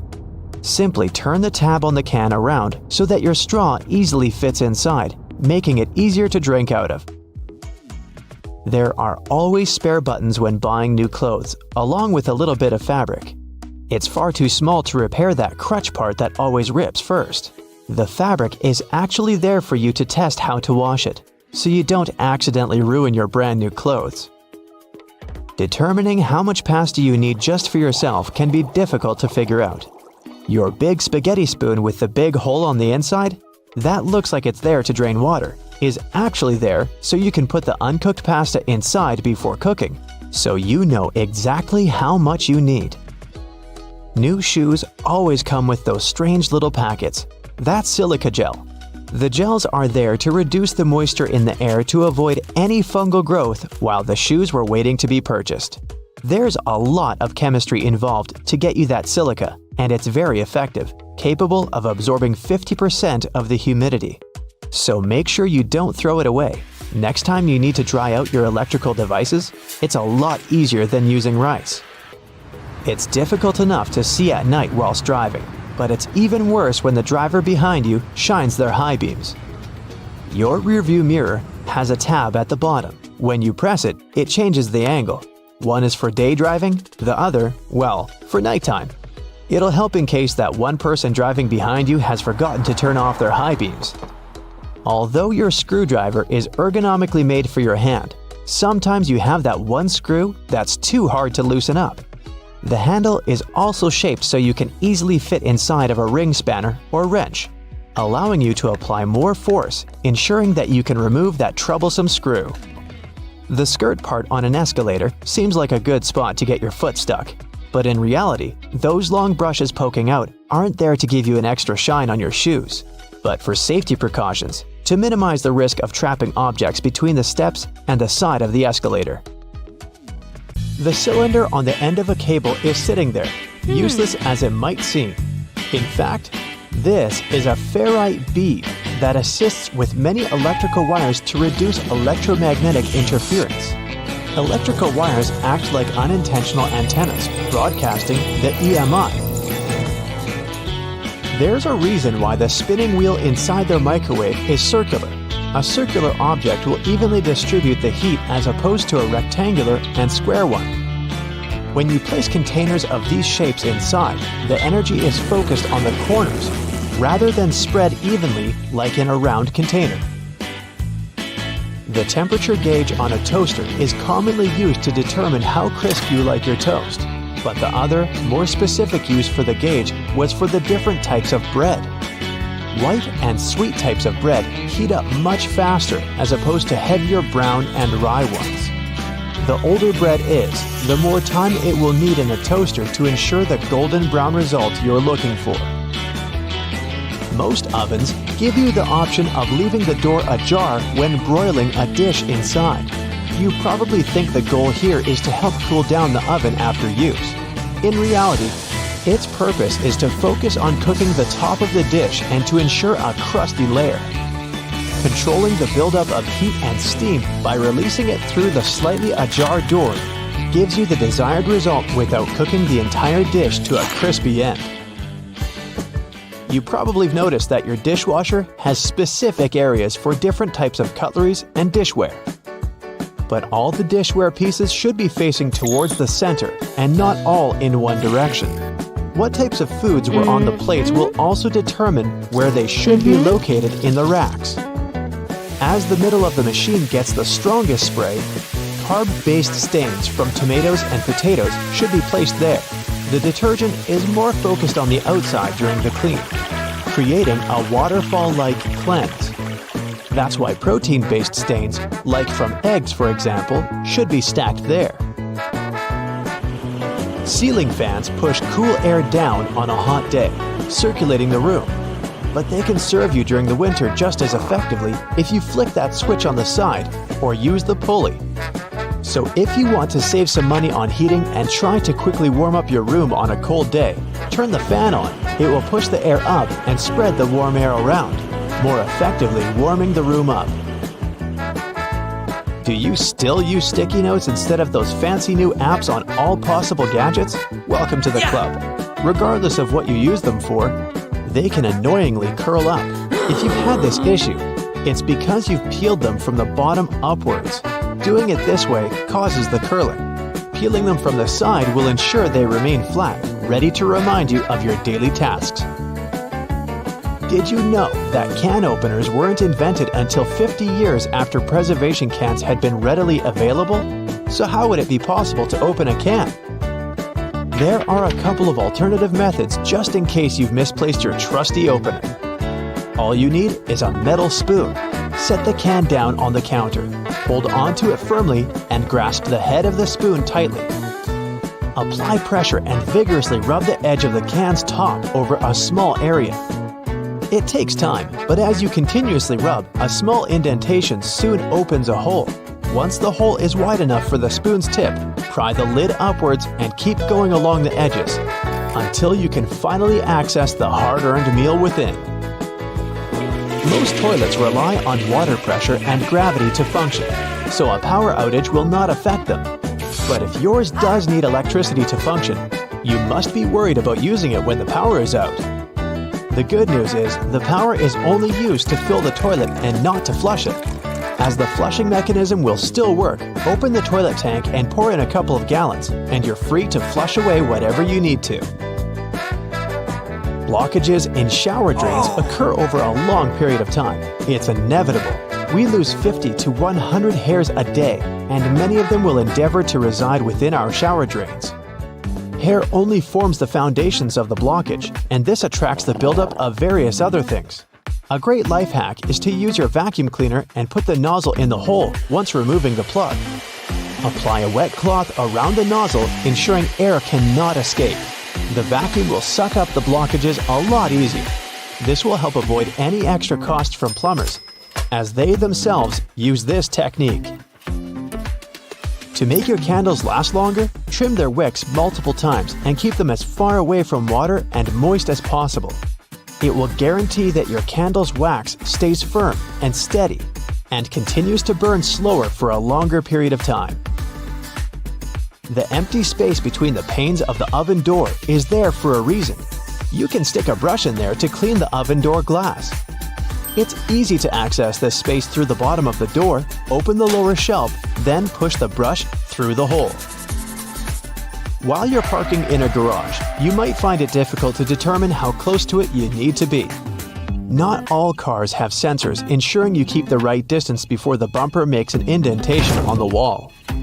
Applying a rope with a tennis ball from the ceiling at the right distance will help you learn the best distance to park from the wall. We've all been told to loosen a lock with WD-40 or lubricant. Yes, we all know we should have these around the house. But in case you don't, a great alternative is drawing with a gray lead pencil along the edges of the key and then putting it into the lock. Continue doing this until the keyhole has been adequately lubricated and the key functions smoothly. Pliers are prone to damage when you use them to adjust faucets and shower heads and are also difficult to grip. Take a couple of pieces from the end of an old garden hose and attach them to the jaws of the pliers. You'll find a huge improvement with grip and will avoid wear and tear. You can find a good use for discarded rubber for different things around the house. When fed up with tightening or loosening with a screwdriver, try using a simple rubber band. Place part of it into the screw grip and the screwdriver will have far greater traction. Moving cement blocks isn't safe for your lower back. Even with a wheelbarrow, it can be a risky process to place the cement onto the ground without causing damage. 3 simple cylinder pipes can make a world of difference, regardless of the size of the block. Try lifting the edge onto the first pipe with a pry bar, then pushing and maneuvering as you gradually direct the 3 pipes towards the desired location. Just make sure you're not doing this on a slope. That first strike on a nail can be a great success or will result in a throbbing thumb. A bobby pin is perfectly shaped to hold a nail in place, allowing for your hand to be clear out of harm's way and for you to strike the nail without fear. Use a crayon instead of a pen or pencil while working with a wet saw to ensure the markings are not removed. They will also be easier to see under the murky water. Checking the drains on the roof and determining when they need to be cleaned can take a lot of time. Using duct tape, attach a mirror on the end of a long broom and review whether the drains need to be cleaned. To further assist with your balance as you check on the gutters, attach a pair of old trainers to the end of the ladder. The spread of the shoe and its grip will ensure a further level of safety. Liquid caulk normally comes in huge tubes, so you can never use it all at once. The hardened tips of liquid caulk create blockages. Grab a used cork and drill through it to make a perfect lid, concealing the liquid caulk. Now it's ready to be used again with no blockages. It's finally the weekend, and you decide to go out for dinner. You opt for Chinese food because, duh, it's so delicious. You're seated at a lovely window table and handed the menu and a pair of chopsticks. Now you're faced with two options. After taking them out of their little paper envelope, what is it that you do? Option A. Do you split them straight down the middle after some struggle? Option B. Do you break them from the tip where they're glued together, like the internet has taught you? Well, according to mainstream online knowledge, option B will leave you with half-broken chopsticks. As it happened some time ago, a myth regarding the correct way to use chopsticks appeared on the internet. It claimed that the little marks on the tips of your chopsticks were there to help you to separate the top part. After that, you could turn this piece into a pillow to rest your chopsticks on during the meal. Well, as it turns out, having something to put your chopsticks on is very important. But breaking the top end of a wooden chopstick is not how it's supposed to go. So, once again, you arrive at the restaurant, make your order, and your waiter hands you a pair of wooden chopsticks. This time, you follow option A, breaking the chopsticks in two. And if you really want something to put your chopsticks on, just ask the waiter. They most likely have what you need. Me? I'm the daredevil type, so I just put them on my plate. Now that this is covered, you might spend the rest of the night trying to figure out how to hold the chopsticks correctly. The Chinese have been using chopsticks since 1200 BCE. I was using a fork back then. They started out using them as cooking utensils, but it wasn't until 400 CE that they started using them at the table for eating. This custom spread around, and at one point, the Japanese created disposable bamboo chopsticks that we use today. 40% of the world's population use their hands to eat, 30% use knives and forks, and the remaining 30% use chopsticks. Most chopsticks users are from the East and Southeast Asia, with China, Korea, and Japan leading the race. And just in case you're wondering, yes, there is more than one type of chopsticks in the world. For example, chopsticks in China are the thickest and longest of them all. They're often made from bamboo or melamine and have thick and flat tips. The material is slippery and smooth, which makes holding them even more difficult. Now, say you're having dinner with native chopstick users. Here's what you should do. Plan where you'll rest your chopsticks between bites. You don't want to make a mess, right? So don't put them on the table. You'll get sauce all over the place. Definitely don't place them upright in your rice bowl. I'm not even going to start on how impolite that looks. The best solution would be to ask for a chopstick pillow or a holder and put it next to your plate. But if that's not an option, you can lean the tips of your chopsticks on the rim of your plate or bowl. Also, pay attention to what your chopsticks are pointing at once you put them down. It shouldn't be the people you're dining with. That can be interpreted as disrespectful in certain cultures. Now, here's how you're supposed to hold your chopsticks. Here's your hand and a pair of chopsticks. Try holding them like you would normally hold a pen or pencil. Take a mental picture of what it looks like. Now, never do this again. Try doing this. The thumb over the chopstick, under the chopstick, the tip of your finger. Got it? You have to place your thumb and index finger on the top stick, your middle finger serving as both support for the upper chopstick and as a holder for the bottom one, together with your ring finger. It might sound difficult, but it's really not. Just make sure to get some practice. And remember, if your finger starts sliding down the chopsticks, hold them as close to the top end as possible. This way, you can open your chopsticks wider. If you're almost a pro at handling chopsticks, you can use them while cooking. Just don't use metal ones, though. They are good heat conductors and will also most likely scratch the bottom of your pan. There are other types of chopsticks you can use. They are very good in case you decide to cook tempura or fritters that you need to keep turning from one side to the other. And last but not least, never wash your chopsticks in the washing machine. Just don't. They'll probably end up clogging the machine. Wash them by hand, the way previous generations did. Now, moving on to other things you might have been doing wrong. Hey, I don't mean to criticize. I'm just going to point out a few improvement opportunities on things you might have been doing badly, like microwaving leftover food. How many times have you taken your food out of the microwave only to discover it's still cold in the middle? That's because microwaves heat the food closer to the sides of the plate first. Often the heat doesn't have enough time to reach the middle of your, let's say, delicious spaghetti bolognese. It's more effective to spread your food closer to the sides, leaving some empty space in the middle.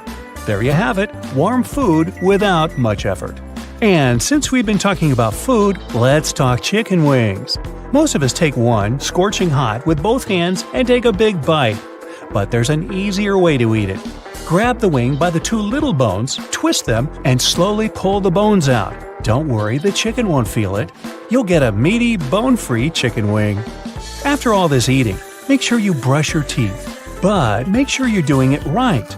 Choose a soft or medium bristle toothbrush. It won't harm your gums. And instead of repeating mechanical up and down movements, choose a 45-degree angle and go with it.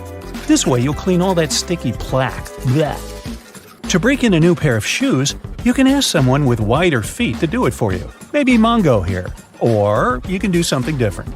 First, you'll need to put on a pair of thick socks. After that, use your hairdryer to blow hot air on one of the shoes and walk or jump around your home for a minute or so. You'll notice that your shoe has become warmer and softer. Now repeat this process with the other shoe. Now, if you still think the only use of nail polish is to make your nails all nice and pretty, you might be in for a surprise. Nail polish has unique waterproofing and adhesive properties, which makes it pretty useful when you need to create protective seals. So, if you've chipped a ceramic jug and glued it back together, try applying a layer of colorless nail polish. Now the crack is sealed and your jug is ready to be used again. And if you don't want to seal envelopes, if you still use them, you can apply a coat of nail polish on the corners of the envelope, close it, and put it in the mail. And now, some real magic. You know how the tips of your shoelaces might get frayed? Hey, sometimes I get afraid. Well, you can twist the loose ends together, dip the ends of your shoelace into clear nail polish, and it will lock itself together in place. You can also do that if you have some difficulties with threading a needle. Dipping the thread in nail polish will make its tip firmer, and it'll make it easier for you to pass the thread through that tiny eye of the needle. Now, if you're a fan of Gatorade, I'm sure you'll be surprised to know that you've been drinking it all wrong. At the bottom of every bottle of Gatorade, there's some space. You can use it to keep the cap. This way, you'll never lose it when drinking Gatorade again. So, who doesn't like to add some ketchup to that delicious hot dog? But you might be storing it incorrectly. Should you refrigerate it or not? Commercially made ketchup typically contains tomato, sugar, and vinegar, which give the sauce its specific acidity. The vinegar is actually what keeps the condiment preserved and safe to eat. That's why ketchup doesn't need to be refrigerated to avoid going bad. So, you can clear up that refrigerator shelf space and leave your ketchup in a cupboard at room temperature. But never leave it sitting in the sun on a hot day. When you go to open it, it will explode all over you in a big red mess. I speak from experience. And finally, if you want to cross out a word on a page, try writing several random letters over it. This way, the combination of letters will make the word impossible to read, and your secrets will remain safe. Want to pour yourself a drink before we begin? Just make sure not to grab the glass with your palm. Yep, that's right. The glass has a stem for a reason. Touching the glass bowl with your hands will alter the drink's temperature, and it will get warmer much sooner. While we're in the kitchen, let's check out your fridge. Most of those come with designated areas in the door shelves for eggs, but this may not be the best solution for storing them. The temperature in the door shelves tends to be a bit higher than in the fridge itself, so it's not the best place to store delicate types of food, like eggs or dairy. Make sure to remember that after your next trip to the supermarket. Also, while we're still browsing items in the fridge, did you know that waiting for food to cool down before refrigerating it may be bad for it? Keeping food at room temperature for more than 2 hours can increase its chances of going bad. So, pop it in as soon as possible. Just make sure to divide your food into smaller batches to help it cool down quicker. What's that in your fridge I just saw? Chocolate. Well, that's a big no-no. Regardless of the season, remember to never store chocolate in the fridge. The lower temperatures inside can cause the chocolate flavor to dull. Also, who wants to eat rock-hard chocolate anyway? When it comes to breakfast, next time you boil an egg, try putting a teaspoon of baking soda into the water when boiling. The eggshells will peel off way easier. Another tip is to crack the egg on one end and run it under the tap. The water stream will help peel off the shell faster and with way less of a mess. Fan of smoothies? Bet you didn't know there's actually a correct way to load up your blender. Start with the liquids, then pile up the solids as you go. The motion created by the movement of the liquids will ensure a smooth, clump-free, delicious breakfast or snack. After that, you can clean it by simply adding some dishwashing soap and some water and letting it blend away. No need to add it to the dishwasher anymore, since the full cycle of the dishwasher can damage the metal plates on the blender. If you're ever in the mood for a peanut butter sandwich, but the peanut butter is all split with the oils on top, remember, there's a correct way to store it. Placing the peanut butter jar upside down in your cupboard will ensure the oils are spread out evenly. Love a good steak but never get a perfect consistency? You're probably digging in too soon. You have to let the meat rest after cooking for at least 10 minutes before you start cutting it. Using the right knife will also give you better results. A sharp knife will ensure you don't lose any of those lovely meat juices. It's pasta night. Ever wondered why there's a hole in the middle of the spaghetti spoon? Turns out you can use that hole to check how much pasta to cook per person. Now you know exactly how much of it to boil for that special marinara sauce of yours. When using non-stick pans, never use metal utensils. Go for wooden or plastic ones instead. The metal will be way too rough on the surface of your pans and can actually damage the non-adherent surface. Are you a leftovers for dinner type of person? Aren't we all? Quick tip for reheating your dinner in the microwave. Try spreading the food around the edges of the plate. Microwaves are indeed designed to heat food as evenly as possible, but not if the food is piled up. Ever try to take out a single Tic Tac from the tiny container? Just turn the box on its side. There's a cleverly designed slot on the plastic top precisely for that. No more shaking the Tic Tac box like a maniac. If you're up for some music but don't have a speaker around, don't worry. Placing your phone in a cup or bowl will amplify the sound and make your experience so much better. In a hurry, and your phone is running out of battery, there's a simple way to reduce the charging time. Simply set the phone to airplane mode. You'll see, it'll charge up to 100% in no time. We all keep our phones in all sorts of places, our pockets, bags, under our pillows. Hence, a lot of fuzz or lint can get stuck in the charging port. For safety reasons, turn the phone off before cleaning it. You can use specifically designed tools for cleaning the charging ports, speakers, or microphone. Just be sure to be gentle. Nice desk you got there. Did you know that those little legs on the back of the keyboard are actually there to help you see the keys better? However, if you can type without having to look at the keyboard, don't use them to lift the keyboard up. This position can damage your wrists when using for a long period of time. If you like to keep your things organized and prefer to use sticky notes, just make sure to remove them from the notes cube from side to side to prevent curling. We all feel a little overwhelmed when it comes to storage, especially linens. One easy way to make sure you'll never get mixed sheets is to store each set in the matching pillowcase. Not only will you get easy access to each set, but it's way nicer to look at on the shelves. When it comes to storing clothing, people use wooden hangers for more than just aesthetic reasons. They may be bigger and heavier than plastic ones, but they also help repel moths. Keep that in mind, more so when storing winter clothes. Were you ever curious about that one extra loophole in your running shoes? That one just next to your ankles? Well, turns out it's there for a reason. The tighter the laces on your shoes, the less likely you are to get blisters. Always fit your shoes correctly and use that extra loop in the shoes if needed before you go for a run. Your dress shirts have a tiny secret too. On the inside of the shirt, right between the shoulders, there's a tiny loop that you can use to hang the garment whenever you don't have a hanger lying around. Nothing can ruin a good vacation more than unorganized baggage. To make sure you never have to stuff your luggage with a huge pile of random clothes, instead of folding, try rolling your stuff and placing it neatly in the baggage. This way, you save a lot of space.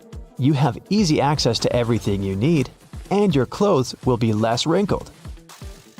Not to be intrusive, but there's a bunch of things I'd like to show you in the bathroom as well. Wash your hands for at least 20 seconds each time to get rid of all the germs. To save the effort, open and close the tap with your wrist if possible. There you go. Squeaky clean hands for a longer period of time. Always brush your hair from the bottom if you want to get rid of any knots. Brushing your hair from the top will only cause more damage. When it's time to wash your hair, be sure to concentrate the shampoo on the scalp. Be careful though, never to apply the shampoo directly to your head. Lather it a bit with some water between your hands before you start massaging it in. You can skip shampooing the lengths of your hair unless they're really dirty. The foam that goes down from your scalp is sufficient to clean that portion. Take good care of your loofah as well. Leaving it in a moist, warm shower can increase its chances of gathering all sorts of nasty bacteria. Either throw it in with your laundry once a week, or let it soak in a solution with diluted bleach. We're sure you always moisturize after your shower, but there's a correct way to do that too. Don't add too much cream on your face, and make sure to tap, not rub it in. Your skin will thank you for it. You don't have to be a dentist to know how important flossing is. Next time, try tying your floss in a knot. With the added tension and grip, your teeth will be cleaner in no time. You know, there are all sorts of amazing things you can do with products already lying around the house that were meant for other things. We'll explore some of those, plus everyday items that have other purposes you may not be aware of. I'm also in a silly mood, so hey, let's have some fun. Many pairs of kitchen scissors today have a serrated opening where the handles and blades meet. You can use this as an herb stripper to de-stem difficult herbs like thyme, rosemary, and chives. Saves you a lot of time trying to pick the leaves off by hand. And if you're short of a vase, you could present roses to your significant other this way. Just be careful when you're pointing the sharp end. The metal tab on soda cans can be flipped around. You can slip a straw in place so you don't have to hold it up to your mouth. This stay-on tab replaced the pull ring tab created in the early 60s. You remember those, don't you? Those could be quite sharp and easily discarded where they could be a menace for others. Now, you can pop your straw straight into one. Also means you can produce some bubbles and make a mess.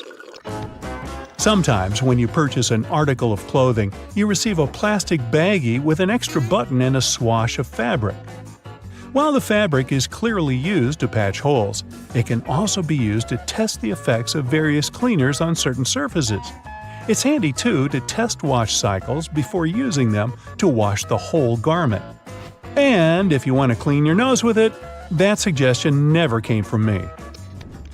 You can use a screwdriver for leverage if you're having trouble lifting or moving something. Some also have a hexagonal shape handle that fits inside a wrench or spanner. You can use it to improve torque and, again, for leverage. A little easier on your hands. Some of us aren't that strong, or maybe that's just me. Rubber bands are great for many things, but if you have a bottle that's hard to open, you can wrap the band around it for a better grip. Escalators have those fluffy black brushes for a similar reason that some have yellow lines on their steps, to try and deter people from getting too close to dangerous places. People don't always take notice, and sometimes clothing can drape close to a point where the step meets the edge or skirt. The brush is a little barrier to help prevent this from happening. They can also catch bits of fluff and prevent other small things from falling down into the gaps. Your average pair of jeans has several features that are both functional and somewhat sentimental.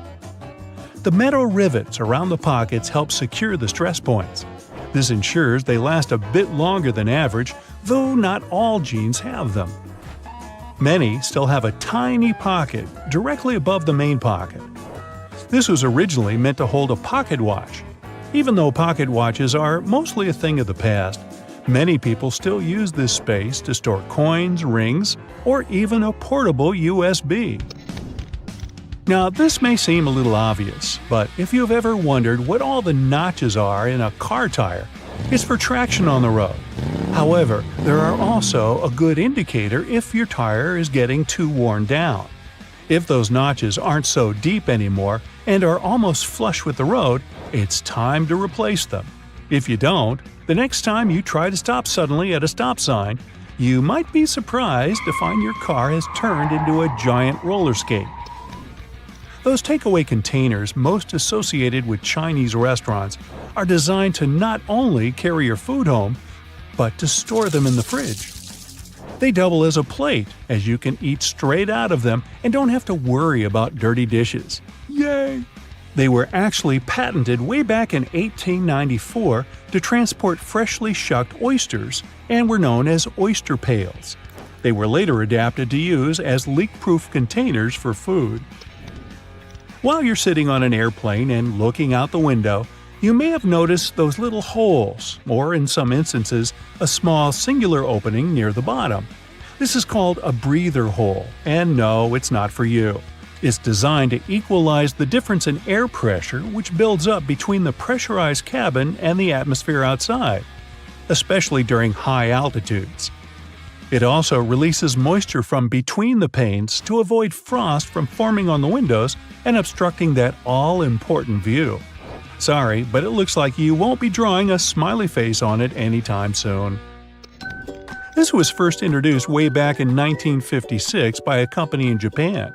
Pretty cool, huh? They got their inspiration from snap-off rows on chocolate bars. Just don't get the two mixed up. One doesn't taste good. When it comes to measuring tape, almost every reel has an empty slot in the metallic end.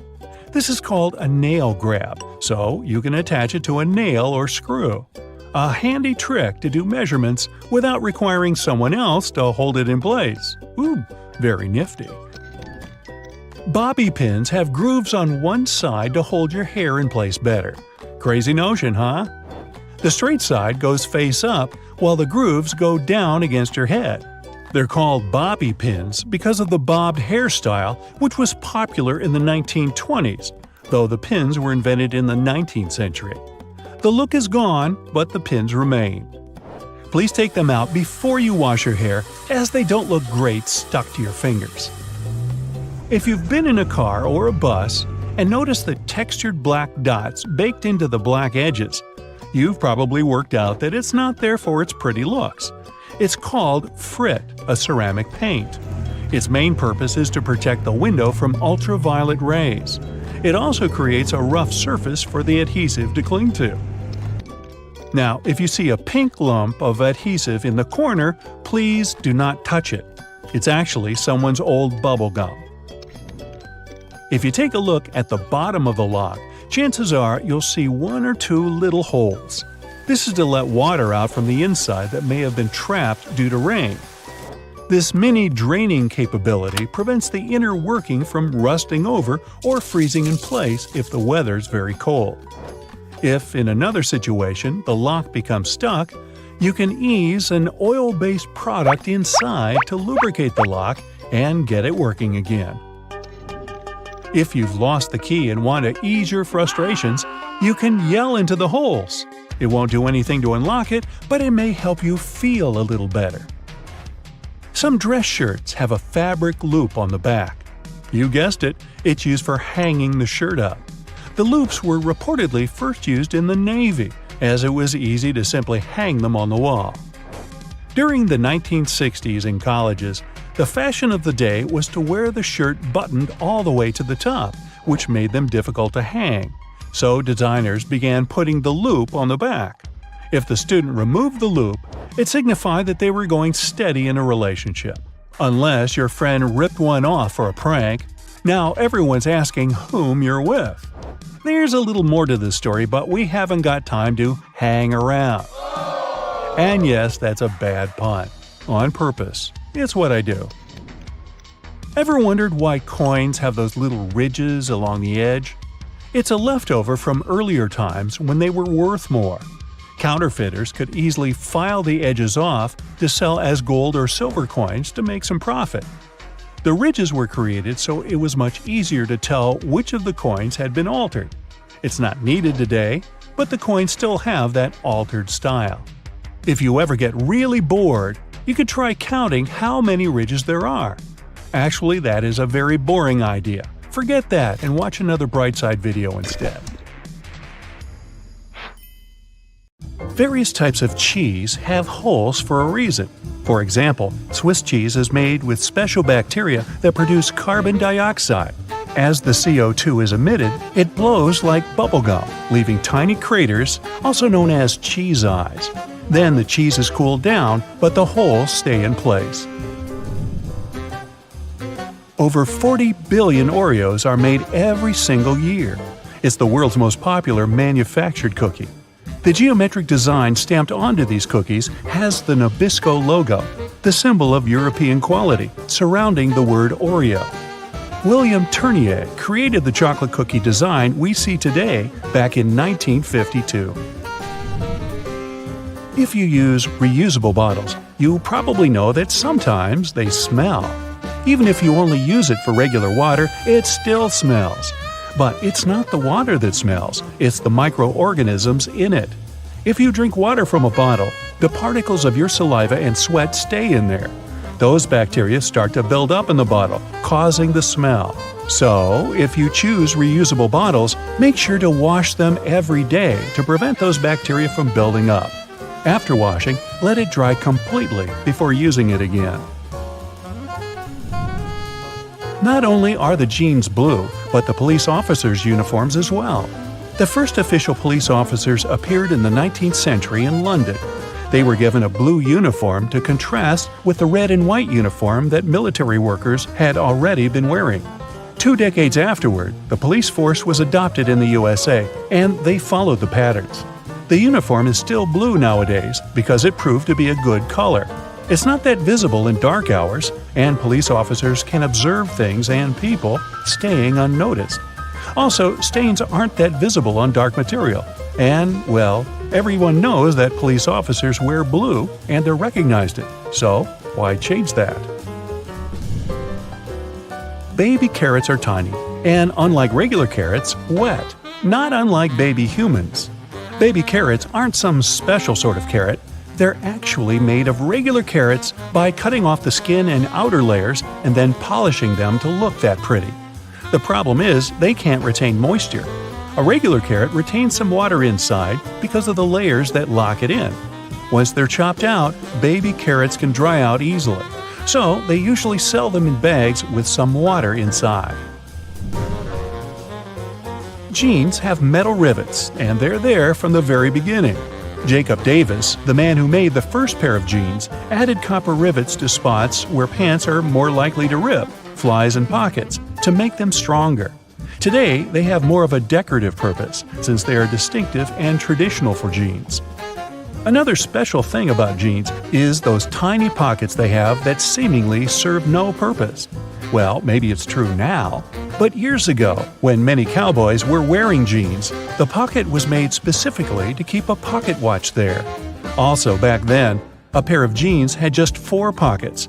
That tiny pocket, the watch pocket, 2 big pockets in front, and just 1 pocket in the back. Car headrests are all about comfort, and detachable headrests are all about safety. If you pull the headrest out, you'll see 2 sturdy metal bars. If you ever get locked or trapped in a car, you can use the bars to smash the window and get out. Those little red spots you sometimes see after you crack an egg are nothing to be worried about. Tiny blood spots can be caused by a small rupture in a blood vessel of a hen as it was laying the egg. Eggs with these blood spots are safe to eat, but that spot can be removed if you want. It won't affect the taste of the egg. Oh, that's comforting. Hidden within the Toblerone logo of the mountain is the image of a bear standing on its hind legs, about to eat that yodeler over there. No, not really. This is because bears are a big part of Bern, one of the biggest cities in Switzerland, where the founder created the triangular chocolate treat. Toblerone is also a play on the founder's family name Tobler and the Italian word Torrone for honey and almond nougat. The space below a cup of noodles is there to protect the noodles during transport. This technique is called a middle suspension. Not only are they protected better in their styrofoam cup, but it also helps those noodles soften more evenly and quickly. Even though you might have noticed that the hole on the barrel of ballpoint pens has no purpose, it does. It's called a venting system, which helps the ink flow more smoothly. This way, an even amount of air pressure is created inside and outside the pen, allowing the ink to flow into the point easily. It's not an accident that soy sauce bottles have two spouts. The sauce is liquid, and it flows out of the bottle pretty quickly once you turn it over. Most Asian food lovers will admit they've spilled it at least once in a lifetime. That's why nowadays, restaurants prefer serving soy sauce in special bottles that have two spouts. This design allows you to control when and how much sauce will come out. Just put your finger on one spout while you pour the sauce through another. If you press your finger tightly to the spout, the sauce will stop flowing, and if you remove your finger, it will flow again. And please do not remove your finger in a restaurant. It will freak everybody out. You've probably noticed that train and bus seats are covered in fabrics with weird patterns. Any idea why?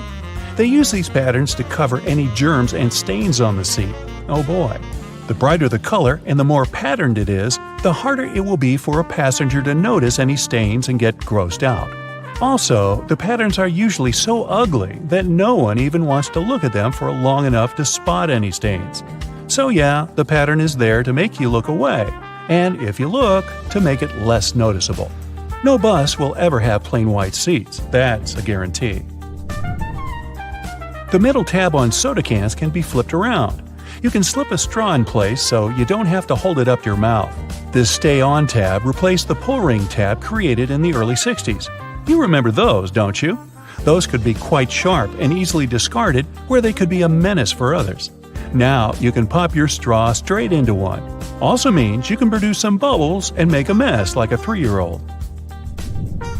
Sometimes, when you purchase an article of clothing, you receive a plastic baggie with an extra button and a swatch of fabric. While the fabric is clearly used to patch holes, it can also be used to test the effects of various cleaners on certain surfaces.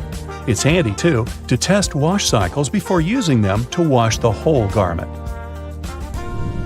Escalators have those fluffy black brushes for a similar reason that some have yellow lines on their steps, to try and deter people from getting too close to dangerous places. People don't always take notice, and sometimes clothing can drape close to the point where the step meets the edge or skirt. The brush is a little barrier to help prevent this from happening. They can also catch bits of fluff and prevent other small things from falling down into the gaps. Those takeaway containers most associated with Chinese restaurants are designed to not only carry your food home, but to store it in the fridge. They double as a plate, as you can eat straight out of them and don't have to worry about dirty dishes. Yay! They were actually patented way back in 1894 to transport freshly shucked oysters and were known as oyster pails. They were later adapted to use as leak-proof containers for food. Ever wondered why coins have those little ridges along the edge? It's a leftover from earlier times when they were worth more. Counterfeiters could easily file the edges off to sell as gold or silver coins to make some profit. The ridges were created so it was much easier to tell which of the coins had been altered. It's not needed today, but the coins still have that altered style. All crackers and some cookies have holes to make sure the final product has the right texture. These teeny tiny holes allow steam to escape, so your crackers and cookies won't snap. If it weren't for these holes, also known as dockers, steam would build up inside the treat, and the final result might have been scrumptious, but it would have been rather oddly shaped. Dogs like to walk in circles before snoozing because they inherited this behavior pattern from their ancestors. There were no special doggy beds back then, so most pooches would have to push down tall grass to make a sort of snoozing spot. Plus, as a bonus, those movements scared off all the critters lurking in the vegetation. Donuts are ring-shaped for a similar reason. If they hadn't had holes right in the center, the dough there would have always been undercooked. By the way, they're often associated with the police because back in the 1950s, donut shops were among the only places open late. They were a perfect place for police officers to grab something to eat and even deal with some paperwork during the night shift. Your jeans are blue on the outside and white on the inside because of a smart way to weave the fabric. The warp thread is dyed, while the weft thread has no color. It's just white. This way, manufacturers reduce the amount of dye needed for each piece of clothing. And they're still dyeing to make the jeans. Now, the earliest logos can be traced back to ancient family crests. In the Middle Ages, people with pubs and shops started using various symbols to present what they did and to distinguish themselves from others in their line of business. But why is it so important for a brand to have an impactful logo? Well, because first impressions count, even for businesses. A well-crafted logo can send the right message to potential customers and help people learn more about your business at first glance. With so many logos to look at nowadays, especially since the beginning of e-commerce, it's easy to overlook the hidden meanings and symbols in everyday products. The Domino's Pizza logo also says a lot about the company's past. As the name suggests, there's a domino piece in the graphic design of the logo.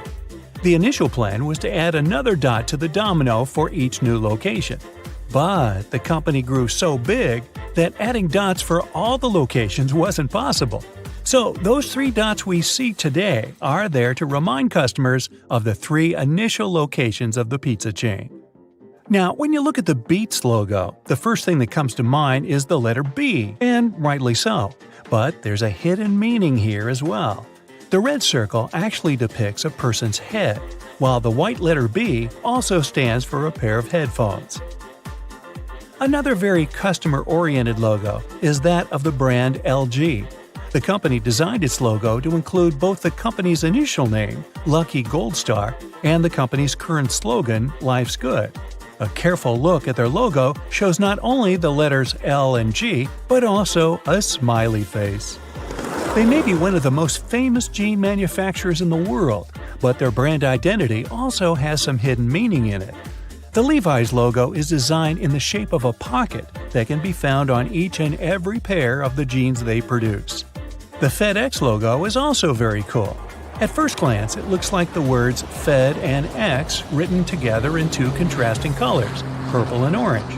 But if you look closely between the letters E and X, you'll notice that the negative space is in the shape of an arrow pointing to the right.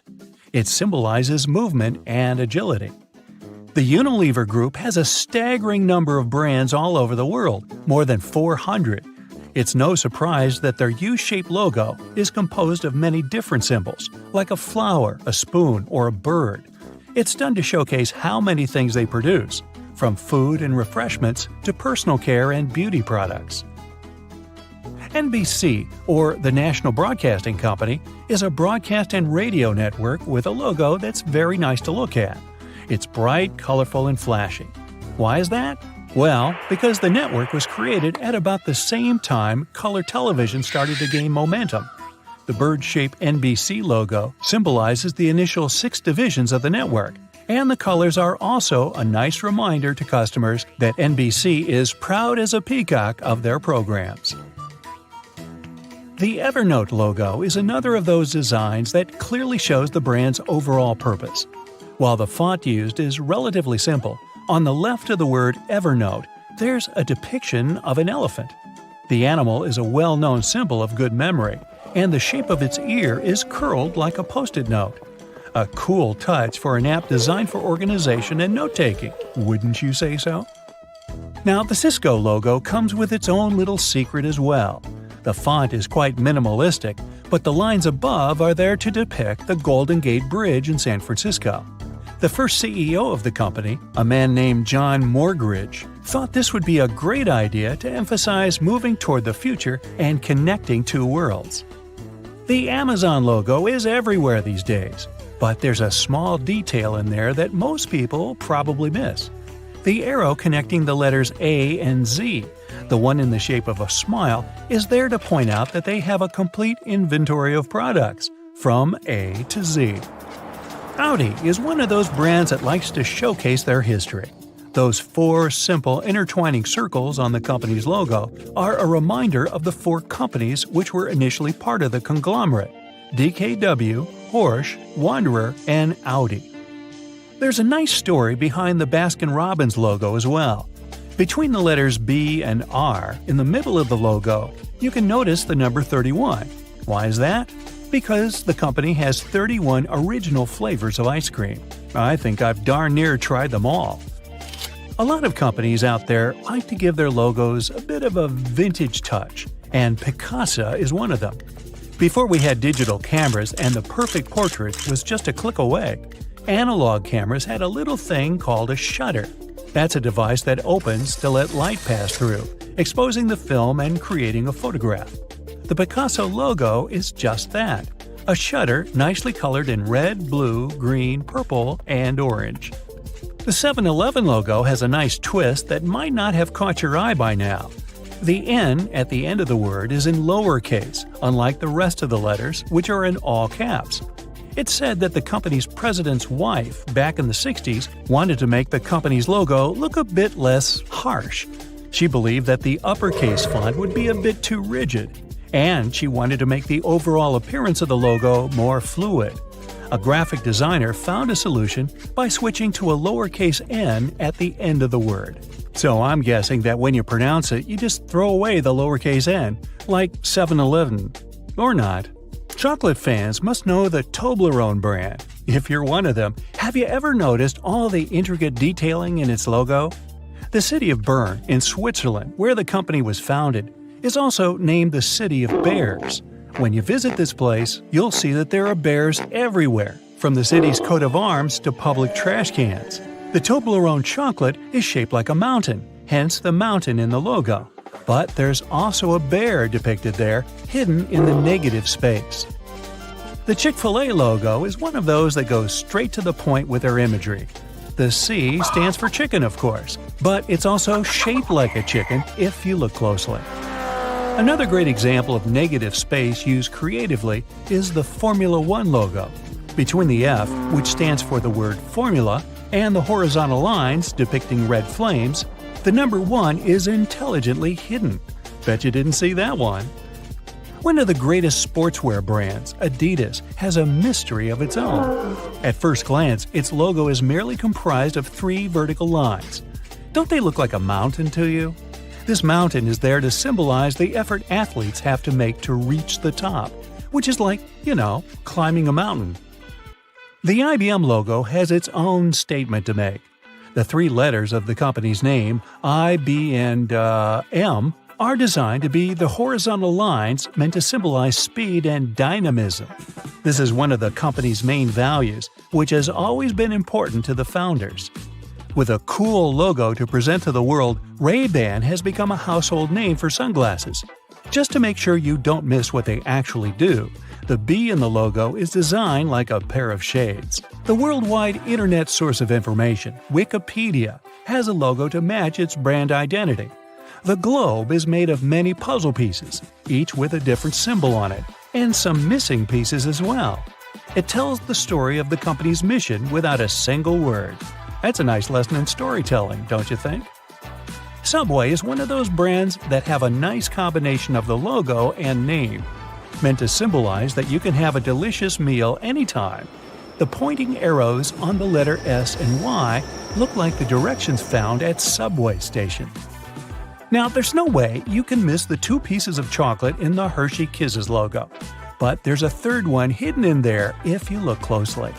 Have you seen it yet? It's hidden between the letters K and I.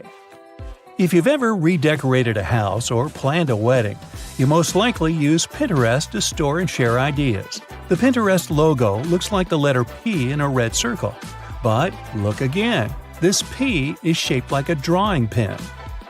To the untrained eye, the logo of the London Symphony Orchestra looks like an eccentric red curved line. But in reality, it has a purpose of its own as it symbolizes a musical conductor. Another brand with hidden imagery in its logo is Magic Coffee. The cup of coffee on the top of the name is shaped like a top hat if you take a closer look. Okay, I'm ready for some food now. So get this, an extra hole at the upper part of the sink has multiple hidden functions. First, in case someone forgets to close the tap, the water won't overflow and the bathroom won't get flooded. Second, thanks to that hole, the water drains faster and it gives an escape for the air, helping the water flow down. Those two holes on a side of any Converse shoe are not only to let the stinky air out. Sure, breathability is important for any athlete. The second reason is that athletes lace through those holes to get a better grip. Donuts have a hole in the middle and it doesn't stand for O in donut. It's not designed for an easier grip either, though it can be quite convenient. It's actually made this way for mass baking, so that they can cook all the way through evenly. Baby carrots are tiny and, unlike regular carrots, wet. Baby carrots aren't some special sort of carrots. They're actually made of regular carrots by cutting off the skin and outer layers and then polishing them to look that pretty. The problem is that they can't retain moisture. A regular carrot retains some water inside because of the layers that locks it in. Once they're chopped out, baby carrots can dry out easily, so they usually sell them in bags with some water inside. Toy stores are filled with Beanie Baby plush toys, and a detail that is even more iconic than their huge eyes is their tags saying TY. That's a small manufacturing company not so many people have heard of.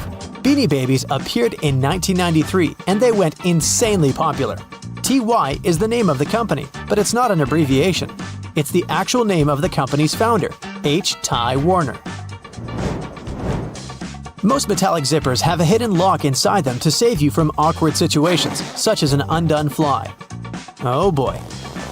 Don't leave the zipper handle in an upward position. When you pull it downwards, it automatically locks. It's all thanks to those tiny grooves hidden underneath the handle. Almost any public toilet has a large gap between the floor and the door. The reason for such a zero privacy thing is to actually minimize the level of privacy and comfort, so that people wouldn't stay there long and there'd be no lines. It's also easier to clean, and safer if some emergency occurs. Headrests in a car are about comfort, and detachable headrests are about safety. If you pull the headrest out of a seat, you'll see two bars, which are quite sturdy. If you ever get locked or trapped in a car, you can get out of there smashing the window with these bars. Many cups and mugs have little grooves on the bottom on purpose. They're designed for dishwashing machines. The grooves let the water flow and not spill over your feet when you take the cup out. Also, those grooves let the air flow, so the cup doesn't crack even if the tea is scalding. Almost all measuring tapes have a metal tip with a small slot on the end. You can use this slot to hang the tape on a nail or a screw to make measurements without anyone's help. Sometimes this tip has a row of sharp points along the edge on one side. That comes in handy when you want to leave a mark without using a pencil. Doorknobs are usually made of brass, bronze, and some other copper alloys for a reason. They have an antibacterial effect, so they stop microbes from spreading. They get rid of a range of harmful germs pretty fast, within a couple of hours. But don't forget to wash your hands anyway. Grocery carts have loops for a reason. You don't want to put your jacket in a cart next to potatoes and onions. Hang it on a loop. This little hook-like thing is there to help you better organize the space in your cart. The carts also have a super handy grid. Whenever the cart's full, you just need to lift the grid and attach the shopping basket for extra purchases, placing it in between the horizontal bar above the wheels and the hooks the grid has. A point in an ointment cap is there for a reason too. Most tubes are usually sealed with foil, and it's better to avoid opening it with fingers unless you're ready to say goodbye to your nails. A point easily opens even the most safely sealed tube. Silica gel can often be found in different things you buy like bags, shoes, and many others. don't throw it away. It's meant to absorb excess moisture, so anytime your shoes are a bit wet, just throw in a packet with silica gel. People used to co-live with rats, and these guys like gnawing on everything they see in their way, including paper. Still, rats weren't able to chew more than the space left on the margins. That black grate on a microwave isn't just some fancy decoration. It's called a Faraday shield, and it prevents the rays from escaping the microwave. It also speeds up the heating, so you can enjoy yesterday's leftovers faster.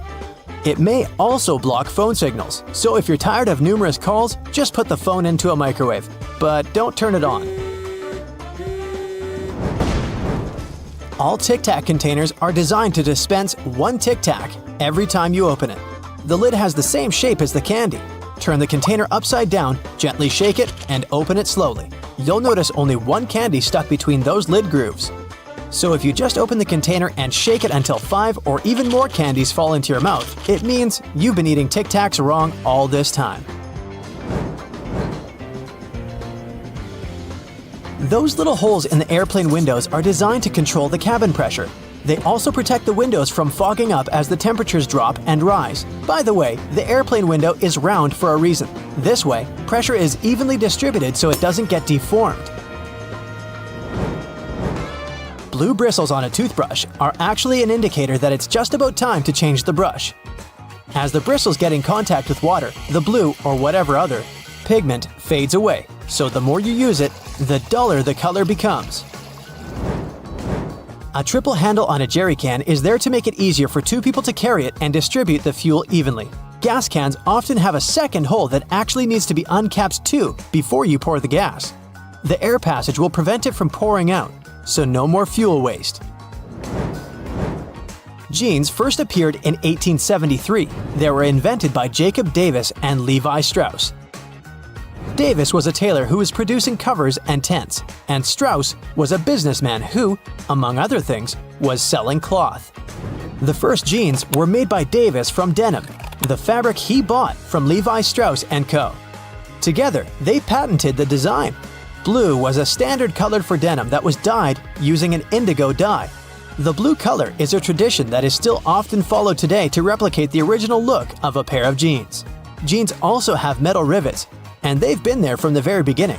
Jacob Davis, the man who made the first pair of jeans, added copper rivets to spots where pants were more likely to rip, flies, and pockets to make them stronger. Today, they have more of a decorative purpose since they're distinctive and traditional for jeans. Another special thing about jeans is those tiny pockets they have that seemingly serve no purpose. Well, maybe it's true now, but years ago, when many cowboys were wearing jeans, the pocket was made specifically to keep a pocket watch there. Also, back then, a pair of jeans had just 4 pockets. That tiny pocket, the watch pocket, 2 big pockets in front, and just 1 pocket on the back. Many zippers have the letters YKK engraved on them. It's an abbreviation that stands for the name of the company that can be translated as Yoshida Manufacturing Shareholding Company. This Japanese company is the largest zipper manufacturer in the world, so they put their initials on all the zippers they produce. That's around half of the zippers in the world. And that's why you see their zippers more often than any other zippers. Those little white golf balls have dimples all over them. It turns out they aren't there just randomly. At first, golfers were playing with a smooth ball. With time, the ball would get all punched and damaged, but also it would start to travel way further. The reason here is aerodynamics. Dimples allow the air to flow more smoothly around the ball, taking it further. So the idea was adopted and the balls got their dimples all around, allowing them to travel longer distances. The button on the top of your baseball cap is there purely for aesthetic purposes. By the way, this little thing has a name. Professionals call it a squacho. Its initial function was to hold the 4 panels of the cap together. As hat making improved, the panels stopped needing it to hold together, and squacho was removed. But hats didn't look the same without it. Soon after, the squacho returned due to popular demand. Originally, high-heeled shoes weren't intended for galas and proms. Back in the 10th century, horse riding was pretty tough with flat-soled shoes, and many riders' feet would constantly fall out of the stirrups. Higher heels helped deal with that problem. The grip was much firmer with them, and they grew in popularity. It wasn't long before they became a fashion accessory to match stylish outfits. Notable people wouldn't want to be seen without them. Riding a horse with fancy heels was the equivalent of owning a luxurious sports car. Even though heels were worn mainly by men at the start, ladies picked up on the iconic trend in the 17th century. It's been one of the biggest ever since.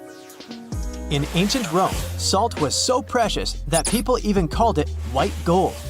With scorching heat and no fridges, its purpose was to preserve food, mainly meat and fish. As a bonus, it made everything tastier.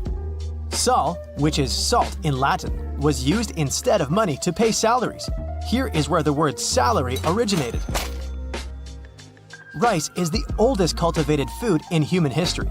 Its origins as wild grass started in a small valley around 15,000 years ago in Southeast Asia. Today, it's served globally as a staple diet and popular ingredient to 3.5 billion people. It would be difficult to imagine a world without video calls you use through your phone camera or laptop. The technology has helped game-changing innovations like working from home. Still, video calls' original purpose is far from how we use them today. The technology was introduced to confirm if the coffee was still in a pot. In 1993, researchers at the University of Cambridge found it frustrating when they took a break to get a cup of coffee, only to find that the pot was empty. So, they invented a device to monitor it and hooked up a camera that provided their computer with a live stream of the coffee pot. Thanks to these researchers, we can work in pajamas now. We know Albert Einstein for various achievements, but there's something he co-invented that goes overlooked. Together with his student, he invented a modified refrigerator. It's not like the ones we use today. In the 1920s, fridges weren't quite as safe as they produced poisonous gases. He wanted to create a safer version that didn't require electricity, without moving parts, and only needed a heat source to operate. Unfortunately, there wasn't enough funding, so the project dried up. Later, in the 1950s, electric fridges became popular. But in 2008, engineers from Oxford University revived this retro design. They're still working on it, but once they finish, the Einstein fridge will come in handy for rural areas without power and people who want to live off the grid. That random QWERTY design doesn't make things easier. In the 1870s, Christopher Sholes invented a layout that ensured typing was twice as fast.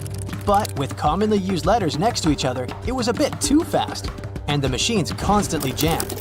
So, he then developed the QWERTY design. It forced typists to adopt a pecking style. This way, they would search for a letter and slowly type with their index fingers. The keyboards remain unchanged even today, and people all over the world have somehow adapted to them. The plastic end of your shoelace is an aglet, and people have used it since ancient Rome. Sure thing, they had no plastic back then, so those aglets were made of stone, glass, or even metal. Extra wealthy people could accessorize their shoes with precious metals like brass or silver.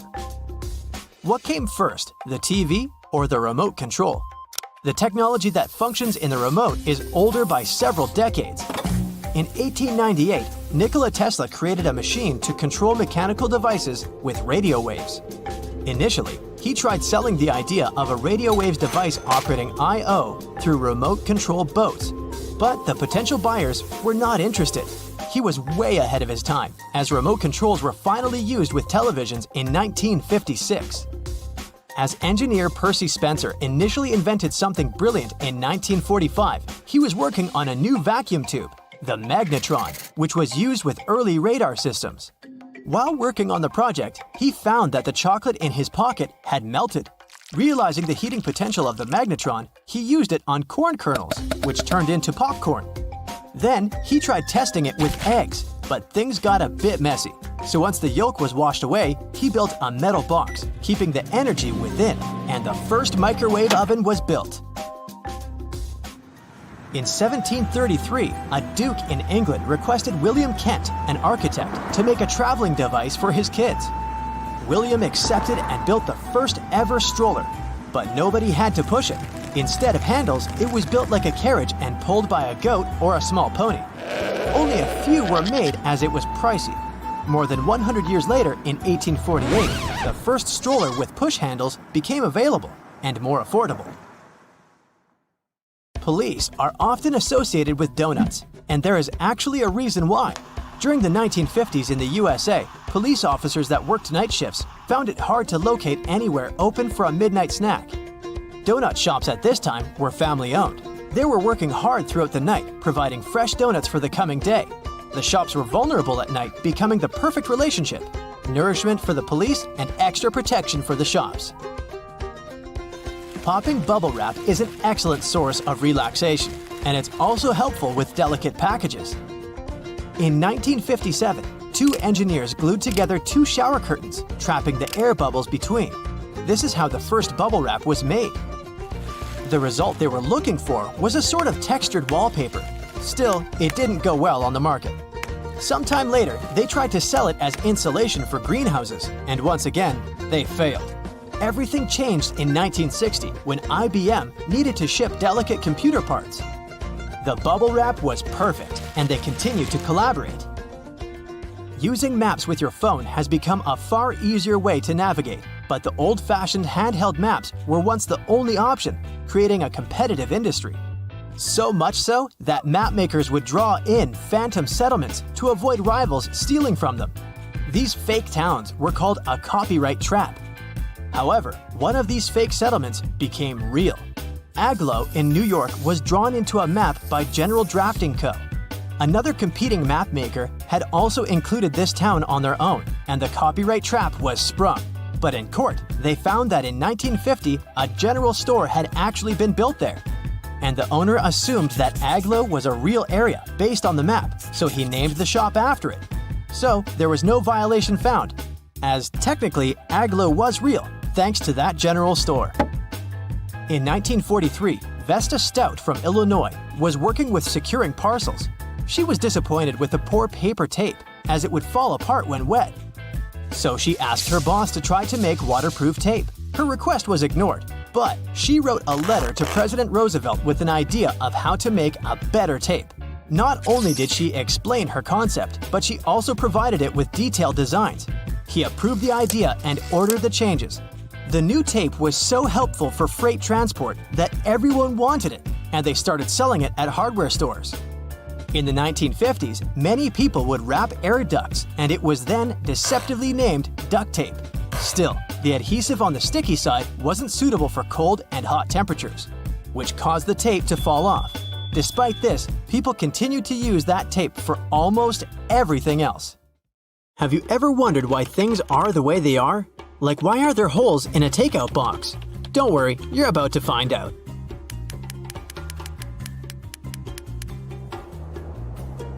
Beanies with all those fluffy pom-poms are easily the most important accessories of wintertime.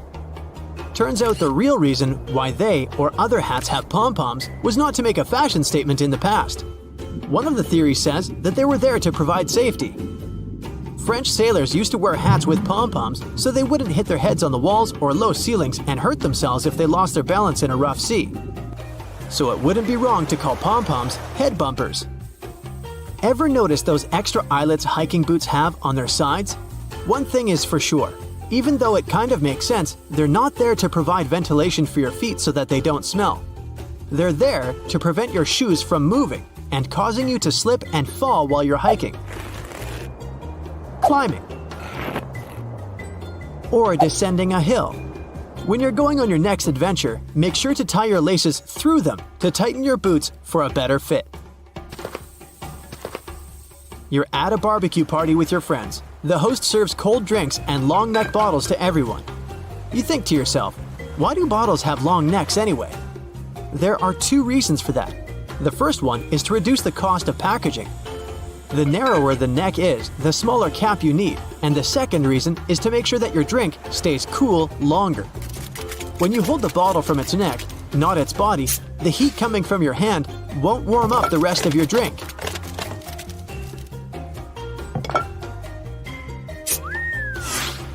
The color of plastic tags on bread packages indicates which day of the week the bread was baked. Even though some companies have their own color codes, it generally goes like this: Monday, blue; Tuesday, green; Thursday, red, Friday, white, and Saturday, yellow. So pick accordingly to get the freshest bread. You're feeling too lazy to cook dinner, so you go to your favorite restaurant to order takeout. You come home feeling excited that you're about to have a delicious meal. You open the takeout box only to find out that your food became soggy because of the moisture built up inside of it. Well, this secret purpose is going to help you prevent that from happening ever again. Notice the perforated tabs in the corners of the container's lid? You need to push them down to allow the steam to escape from the holes. If you have a hot meal, that is.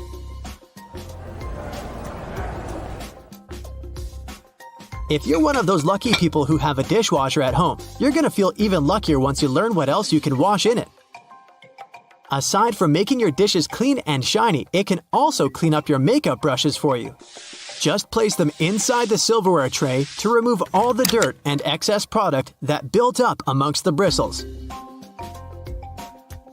You went to the farmer's market and bought some fresh fruits and vegetables. You want to wash the dirt off them, especially potatoes, before placing everything in the fridge. Don't waste your time washing them all one by one. Place them in your dishwasher and set it to the rinsing cycle with cold water. Don't use detergent for this, though. Are you one of the many people who use the drawer under their oven or stove as storage? Sorry to inform you, but storing skillets, cookie sheets, and muffin pans is not their purpose. It's called a warming drawer, and it's meant to keep your cooked dishes warm and delicious. So, if your guests are running late, just put that casserole you've made in it until they arrive. Keep in mind that not all oven models have this feature. Some drawers are for broiling, and some can indeed be used as storage. Check with the manual to make sure what yours is. Oranges, lemons, and avocados come in mesh bags most of the time. When you go back home from the grocery store, you probably throw those into the trash, don't you? But did you know that you can also use them as a pot scrubber? You just need to tie them up. Then you can get to cleaning those dirty dishes, pots, and pans. You can even turn them into single-use scrubbers for other kitchen appliances or your sink. If you're at a store looking for new hangers to organize your closet, we suggest you buy the ones made of cedar wood instead of plastic ones. First of all, cedar wood acts as a natural repellent. Pests like moths, fleas, lice, silverfish, ants, gnats, and ticks won't come near your clothes and closet if you use them. The second reason why you should invest in them is that they absorb unwanted odors from your clothes as well as moisture. And this feature helps prevent mold, so you can wear your favorite dress or suit for longer. It's that time of week again, Taco Tuesday. You invite a couple of friends over to enjoy some homemade tacos, but even though you have the recipe for making tortillas, you don't know how to give them that perfect taco shell shape. Well, this hidden use might help. If you have a muffin tray at home, then you have all you need. Just flip it upside down and place the small tortillas in between the cups. Bon appetit! If you love sewing and making your own clothes, then you must be used to using those tomato pin cushions, which almost always come with a small strawberry tassel. But why is it there? First of all, you can push the needle you're currently using or your favorite one in there so that you don't need to search for it amongst the other needles all the time. And secondly, it's filled with emery, which will help clean and sharpen your needles once they go in there. Are you a Team Ketchup or Team Mayo?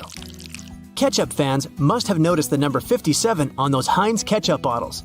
That number is placed where it is on the bottle for a very specific reason.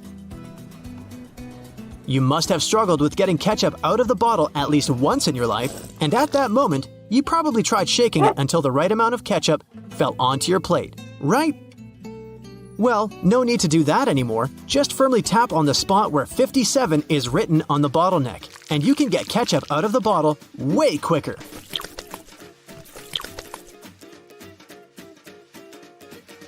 You might have noticed that there are two holes in an oil can where you are filling it up or pouring it. And you maybe thought to yourself, that must be there to make it easier for me to pour it into smaller containers. But that's not the case.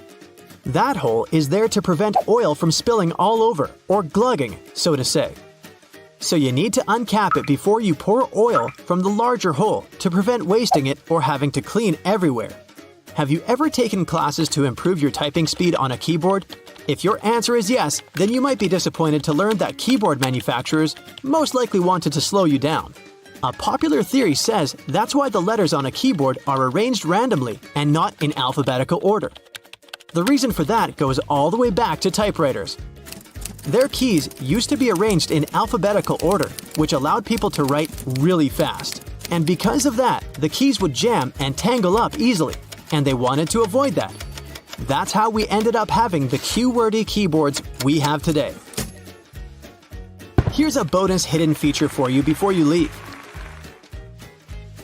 The clock app on your iPhone shows you what time it is on the little screen icon as well. Decades ago, no one would ever imagine keeping a stick in their pocket that could hold hundreds of gigabytes. We've come a long way since then, and got used to USBs transferring our files from device to device with ease. In 2000, two major companies developed and sold the first USB flash drives 1.0, which snowballed into USB 2.0, 3.0, Type-C, and so on. Physically, they can endure rough treatment and won't get damaged easily, especially if you get proper protection.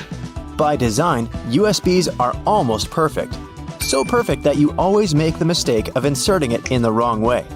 Admit it, the two square holes are used to help the USB secure its position once it's inside the port. It's not strong enough to keep it stuck, but strong enough to do its job.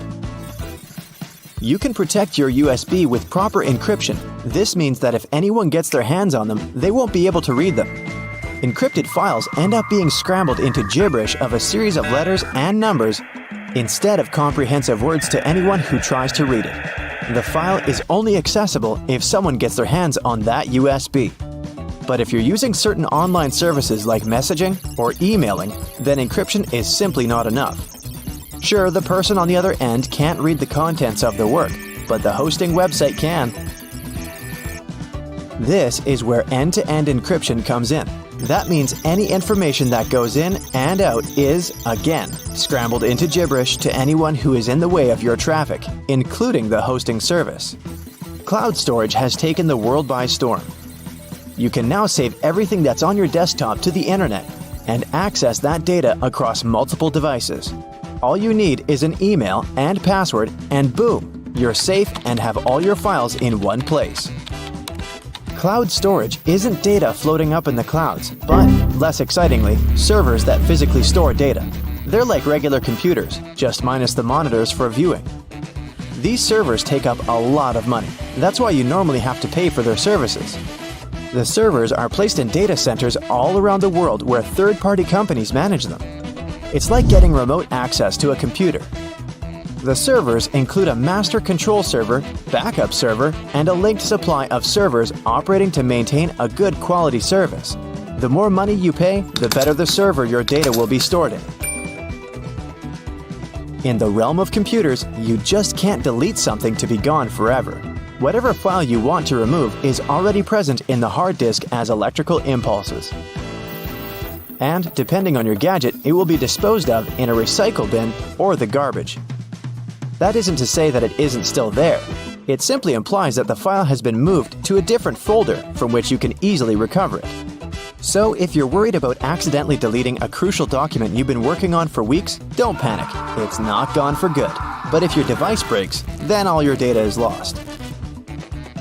If you own a device that has Windows 10, then you've probably been shutting down thinking that your computer or laptop is completely off. This is not the case. Windows 10 doesn't actually shut down, but goes into a state of hibernation. It keeps your app saved for you to recover. The proper way to shut it down is by resetting it. Windows operating system is known for being user-friendly with all the commands displayed in front of you. But for computer whiz kids, know that you can open the search bar and type CMD for the command prompt. It looks just like a bunch of random characters, but this is where you can achieve a lot with your device. If you don't like the black window, you can always change the color of your suiting. Once you launch the command prompt window, Right-click on the title bar and then on Properties. Another window will open which has the option of choosing colors. You can pick the colors you want for the background and text or fix the opacity for the CMD window. This is easy mode. The real work is typing commands in the window. If you want to look for all your drivers on your Windows 10 device, then type in this command in the window. Don't forget to add spaces. The list of servers will magically pop up on your screen. This is a good way to get to the bottom of your issue, instead of searching for them manually. You can also hide specific folders on your computer through the command prompt by typing this command and pressing Enter. Of course, you'll have to type in the folder you want to hide, and poof, it's gone. The non-tech way of doing this is by opening the Properties pane in the folder and clicking on the checkbox that shows Hidden. While this is indeed the easy way of hiding your folders, it's not the most effective. You can simply write Show Hidden Files and Folders, and every checkbox you check will be visible again. The command prompt isn't all about business. You can try playing a game there to pass the time. Don't expect a AAA kind with realistic graphics and epic gameplay. Type this command and you'll be transported into the game via text. This game will allow you to create characters and engage in this imaginary world. Google Chrome is one of the most popular browsers on the net, but you can also play a text-based game there, just like in the command prompt. First press Ctrl plus Shift plus J to open the console. Then type Text Adventure into the search box. Don't freak out, you just opened the sort of a back end of the page. Next, click on the box that says Console. You'll be greeted with a text that will ask you if you want to play a game. Type Yes, and you'll instantly begin. They'll give you some basic commands which are easy to follow and an opening premise of the journey. If you're looking for something a little more contemporary, then get ready to play some Solitaire. No worries, you don't have to type some command to play it. All you need to do is type Solitaire in the search bar, and you're there. You can play the exciting game of Solitaire in your web browser. And when you get bored, you can play the classic game Pac-Man. If you're from the generation of the classic bulky phones, then this next game will bring back all those memories of your childhood. Open Google and type Snake, and there you go. When the internet is down, you can play the dinosaur game in your browser window while you're impatiently waiting for the Wi-Fi to come back. This game is very simple. After pressing Enter, you just have to hit the spacebar to jump over obstacles. And at a certain point, you'll have the option to duck down, which will make it even more challenging. Even without Wi-Fi, you can still have a good time. You can pause the game whenever you want by pressing the Alt key or F11. You can just click on your screen to continue the game at any time. Windows 11 has some cool hidden features that are very useful, like adjusting the volume for each individual app. You can go to Settings and click on System. Hit the Sound section. This will bring you to all the sound levels and the master switch. Copy-pasting is so essential to our everyday workflow that Windows 11 decided to take it to a whole other level with Clipboard History. This option allows you to save your copied texts in one designated area, which you can access anytime. And the good news is that this option is also available on Windows 10. Just click on the Windows key plus V, and you're good to go. If you have too many windows opened on Windows 11, you can grab the window that you want to keep and shake it. It will minimize all the remaining windows in the background so that you can have a pleasant, productive workflow. Oh wait, it's happening now! Pouring milk into your tea or coffee can make a mess if you don't do it the right way. If you want to pour it with the opening closer to the cup, stop right there, turn it to the other side, and then pour. The flow will be much smoother this way, and you won't have to deal with wiping the table afterwards. Hey, I'm bossy, get over it. It's all about the physics of it. If you turn the carton's opening toward the cup, and the carton is full, while the milk's escaping through the opening, the air from the outside will try to get inside the carton to fill the empty space. Since there's only one place where it can do that, the air will push the milk back and disrupt the flow. When you turn the carton to the other side, there will be empty space along with the top side of the carton, and the air will have it easier getting inside. So the flow will be steady and you won't have that annoying spurting anymore. Now, the handrails are usually moving faster than the escalator itself because the gear wheels that drive the handrails are intentionally made a bit larger than required. The rubber on those wheels tends to wear off with time, so if the handrails are moving at the same speed as the steps or even slower, then you're riding a rather old escalator. Now, speaking of escalators, and I was, at subway stations with 3 or more of them, the majority will be going in a different direction depending on the time of day. For example, in the city center, there will be 2 or more escalators going up in the morning and down in the evening, and vice versa at the outskirts. This is done to make it easier for passengers to get around. Most people only work downtown while living far from the center, so they go to work in the morning and find more escalators moving in the direction they need. How convenient! If you were ever worried about how the pilots find their way in the dark when landing at night, well, you can rest easy now. There's an incredibly complex illumination system on the ground that helps the crew navigate the airplane. And it's not just the red and white lights along the runway. The lights actually start popping up long before the runway, so that the pilots can easily find their way, and different patterns mean different things, which your captain and their co-pilot know by heart. Every commercial airplane you've been on has only one wing. The first airplanes were called biplanes because they had 2 wings, one on the top and the other going through the bottom of the fuselage. They were connected with struts and wires, which made kind of a box that basically allowed the craft not to fall apart in the air. How thoughtful. It was necessary at lower speeds than earlier planes could only muster, but as the engines increased in power, the second wing became redundant and repetitive. The single wing still serves as a support for the whole structure, though. Going 100 miles an hour on an interstate makes you feel the drive and excitement of speed. Flying at nearly 600 miles per hour makes you drowsy at best. This is because you don't feel the actual speed of anything.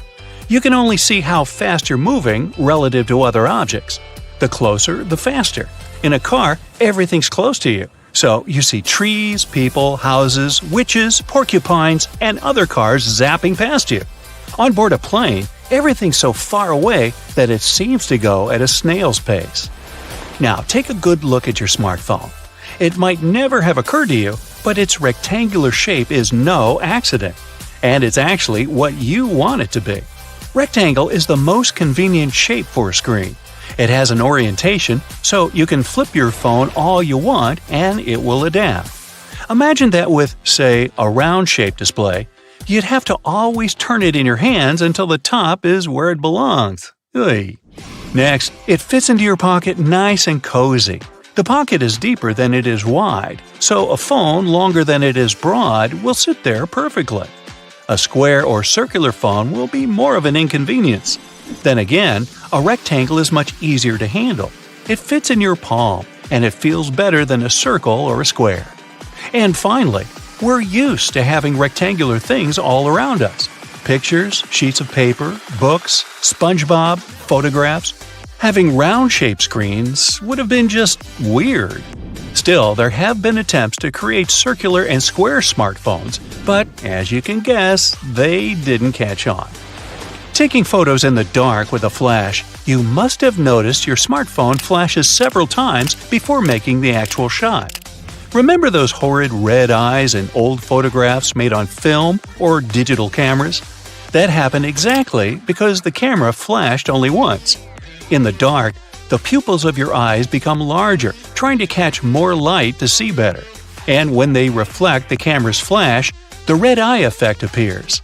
With smartphones, the first short flash makes the pupils contract from bright light, and only then the device takes a shot, and you don't resemble a horror movie creature anymore. Oh. There are 2 main reasons why there are no public bathrooms in the subway: safety and financing. They're ridiculously expensive to maintain, so I guess we won't be seeing many of such cabins where they weren't before. And the second reason is security concern, since there can be no cameras installed in the bathroom and any kind of suspicious activity would go unnoticed. It seems only natural that a vehicle that carries so much more people than a car should have seatbelts, but buses have none, even school ones. In fact, it has to do with several things at once.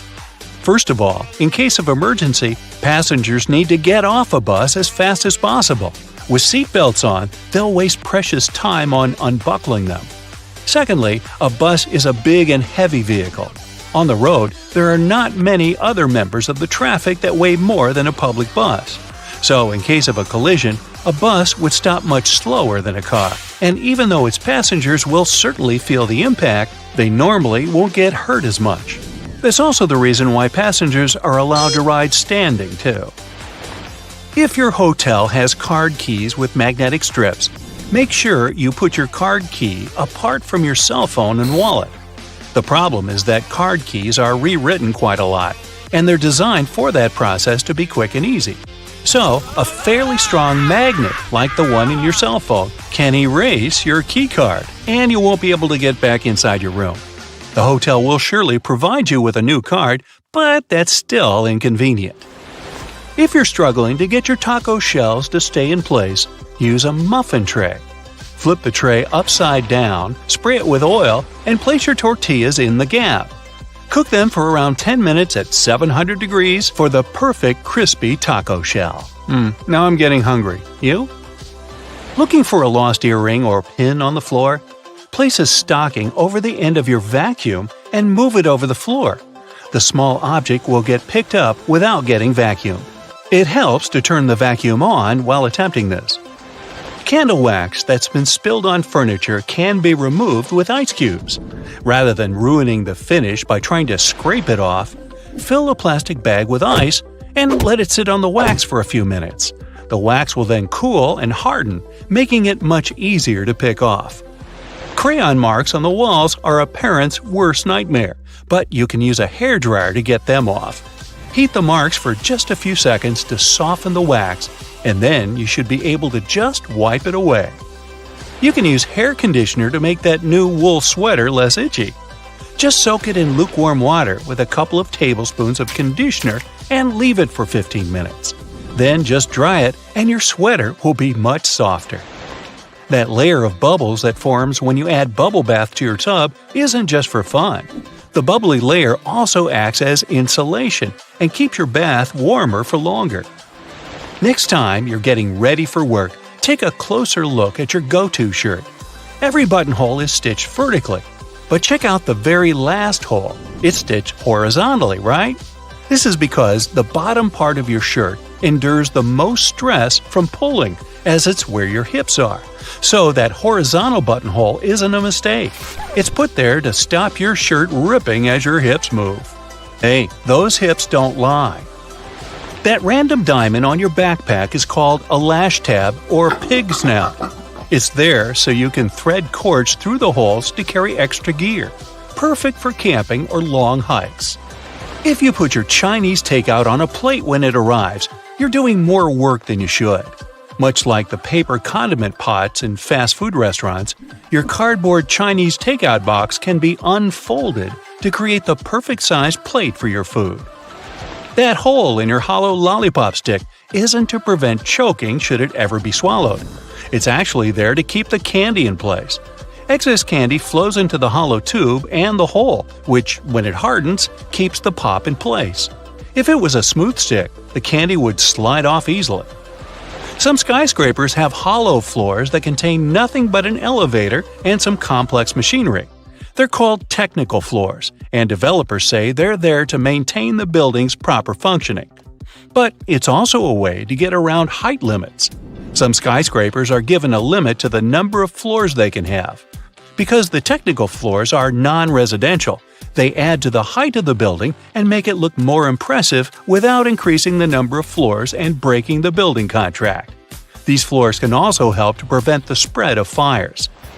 If you look closely at an elevator door, you'll notice a tiny hole.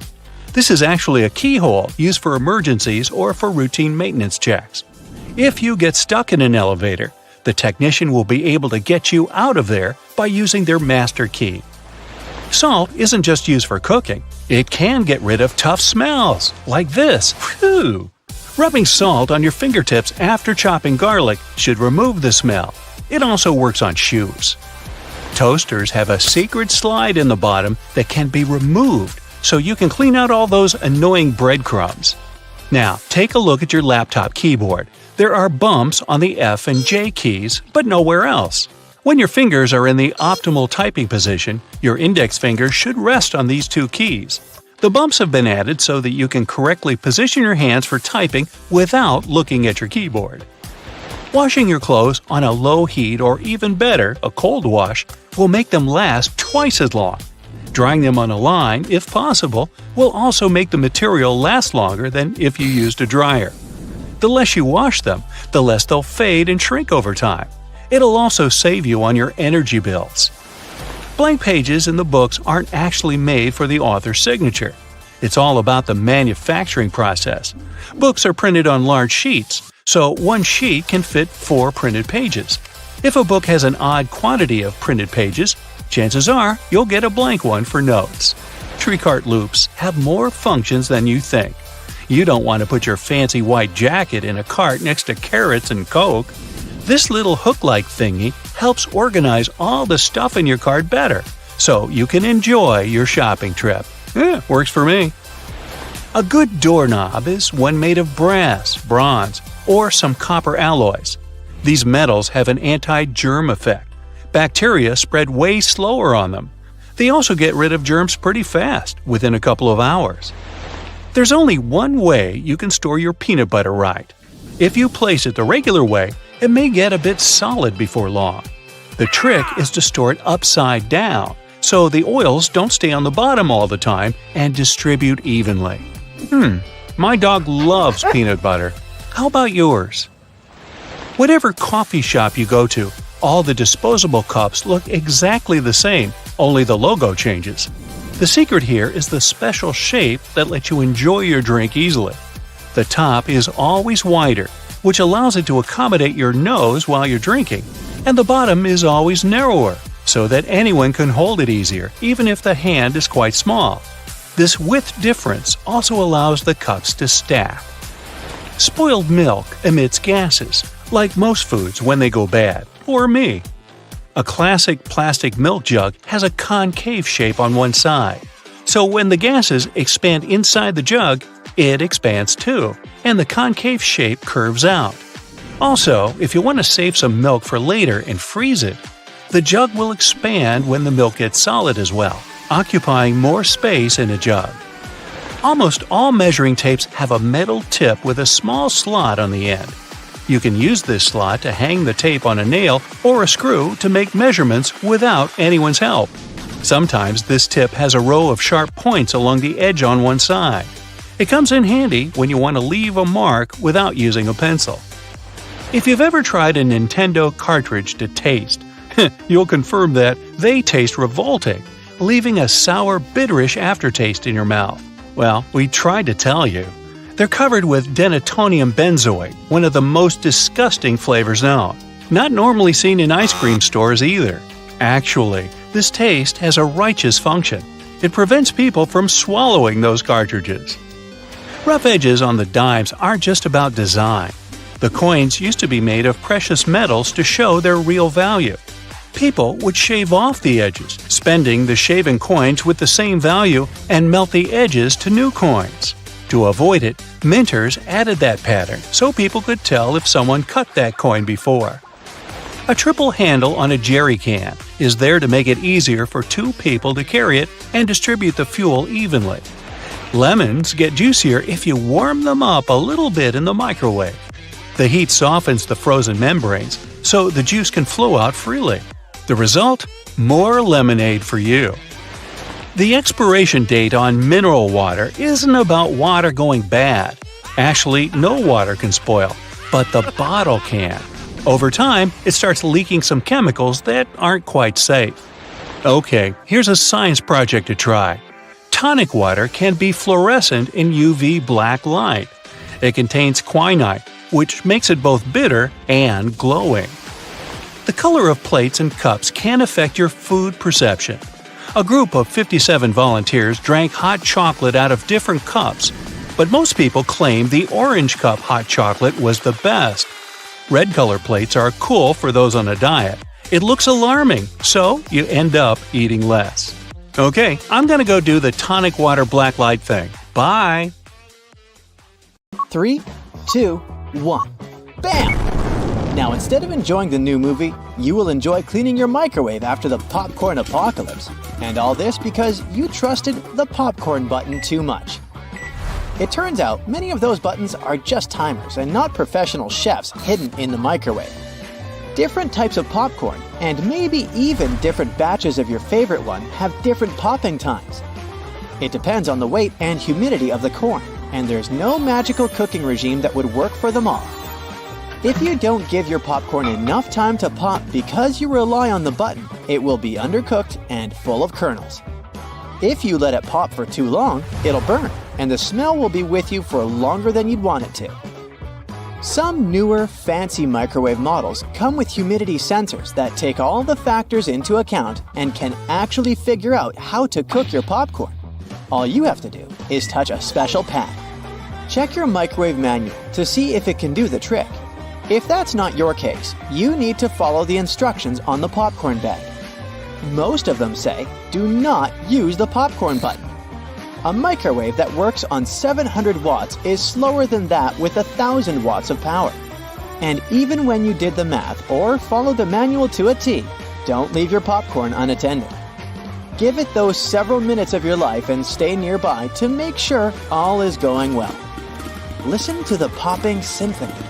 When it slows down to 2 to 3 seconds between pops, turn it off. If you overcook it, it can lead to scorching. And even when you follow all the rules, you can't just blame it all on the microwave. Check your popcorn's best buy date. Keep your microwave clean. Always remove the plastic overwrap and unfold the paper bag. Now you should be fine. If you want to experiment more with your microwave, you can try drying herbs in it. Sandwich some fresh herbs between 2 paper towels and microwave them in 30-second intervals until they're as dry as you want them to be. You can also toast nuts the same way, in 30-second intervals in chopped form in a single layer on a plate. Your microwave can also help you peel garlic easily. Put the whole head in for around 20 seconds, and the cloves should slip out of the peels without any problems or smelly fingers. A cube of ice is not something you'd expect to be microwaved, but this trick has taken TikTok by storm. One vlogger tried heating salmon and rice in the microwave with an ice cube and a piece of parchment paper on top. She also added other ingredients like kimchi, mayo, soy sauce, avocado, and dried seaweed. Adding water to reheated ice isn't new, but ice is something rather sensational. A chef instructor explained that an ice cube gives something for the microwave to heat, and the steam diffuses all the way through the food. It helps prevent that annoying situation when only half your meal is properly warmed up.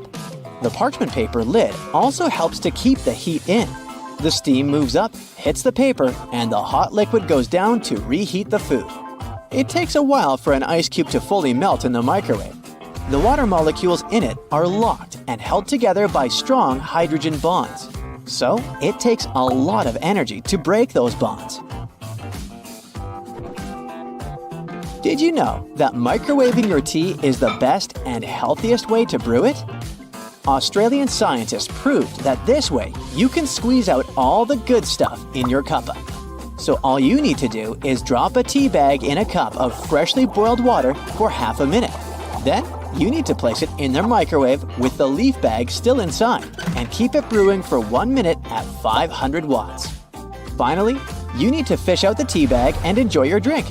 A cup of green or white tea has more antioxidant benefits than a portion of broccoli, spinach, carrots, or strawberries. And now, all the benefits are yours. Brewing tea in a microwave is a great alternative to an electric kettle. That kitchen gadget most American households don't have. Yet, they're super popular in the UK. The reason is simply the difference in efficiency. Most American homes run on around 100 volts, and the UK and many other countries use between 220 and 240. The lower the voltage, the slower the speed that the appliance has.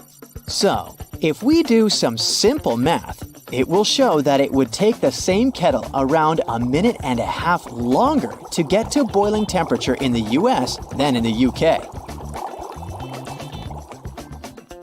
The microwave oven that made the lives of so many people easier was invented by accident in the 1940s. Its creator, Percy Spencer, was trying to design a more efficient and effective way to mass-produce radar magnetrons. It's a kind of electric whistle that creates vibrating electromagnetic waves.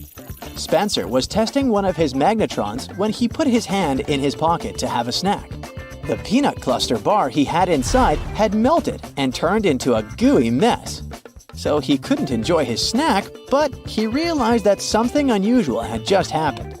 Spencer ran another test with the magnetron, this time on an egg under a tube. The egg blew up just moments later.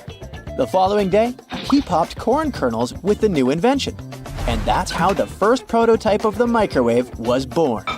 It's one of the several inventions from the 40s we still use and love today. The official birth of the mobile phone concept is 1947. It wasn't a flip phone that everyone secretly had in their pockets. Back then, AT&T proposed to the Federal Communications Commission to dish out a ton of radio spectrum frequencies to make the dream of widespread mobile telephone service a reality. Bell Laboratories introduced the idea of cellular communications the same year. The FCC didn't support the idea and limited the number of frequencies to 23 phone conversations possible at the same time in the same service area. The first call on a portable cell phone was only made in 1973. It was a prototype weighing 28 ounces. Back in the 1920s, some genius engineers were already cooking up the idea of color television. But only in the early 1940s did CBS and engineer Peter Goldmark create a system that beamed images in all three primary colors. By the 50s, color TV had already settled in the living rooms of families in the West. You wouldn't be able to spray your hair against all elements or paint a mural easily without aerosol spray can technology. It was an invention of the Department of Agriculture researchers. They created the aerosol to spray dangerous bugs. Spray cans, mostly with insecticides, became available to the public shortly after. The invention was later perfected by an American inventor and engineer, who created a crimp-on valve. His invention was made of lightweight aluminum. It made the cans cheap and practical to dispense liquids, foams, powders, and creams. In the 1940s, Swiss engineer Georges de Mestral went for a stroll in the woods with his dog. Suddenly, his clothes and his dog's fur turned into a magnet for hundreds of annoying cockleburrs. George got curious and whipped out a microscope to check out these burrs up close to find out their success secret. He knew this tech could be useful. So, the engineer discovered that they had tiny hooks that looked like a monster's spiky fangs. Those hooks could latch onto anything with a loop: clothing fiber, animal fur, or even human hair. De Mestral realized he could mimic this burr magic, and that's how Velcro was born.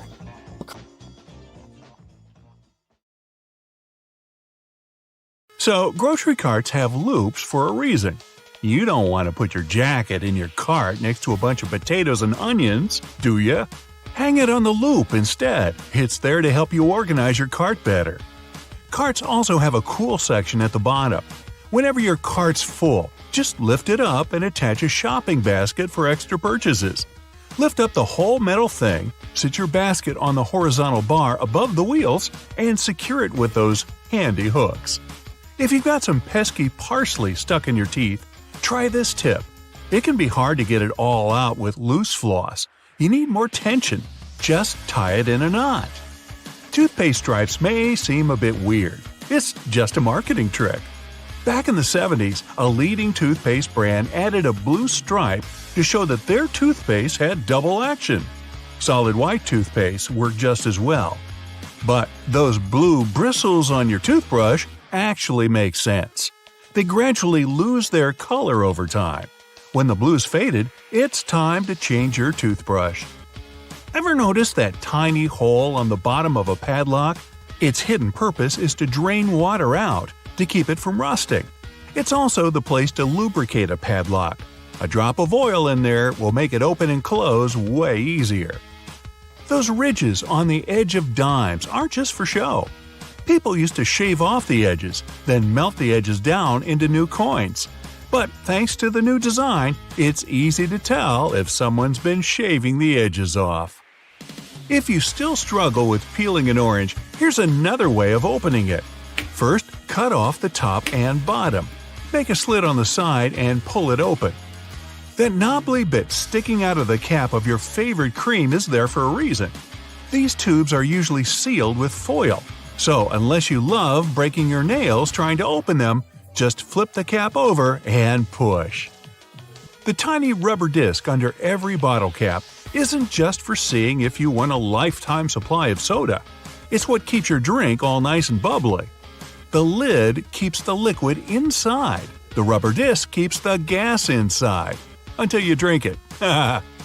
If you use the blue side of your eraser to erase pen, your notebooks are probably all full of holes. The blue side's there for when you need to erase something on much thicker paper. It works on pencil and even ink, as long as the paper's thick enough. Your bobby pins might not stay in place if the grooves aren't facing the right way. They should always be on the bottom, close to your head. Still coming loose? Put a squeeze of hairspray right onto the bobby pin before you put it in your hair. Many glass bottles usually have some sort of indent at the bottom. It's handy if you want to be fancy. Put your thumb in the indent and pour away. The technical name for this little dude is a punt. Those sugar sticks at your local coffee stand are ready to be opened in a new and easier way. Look how happy they are. Try splitting it right down the middle. No more sugar on your fingers, no more tiny little paper bit, even your coffee's happier. Your Cotton Rounds pack has those strings on it so you can hang it on a handy hook in the bathroom. But there's no need to loosen and tighten back up again every time. Check out the bottom of the pack. It has a perforated line.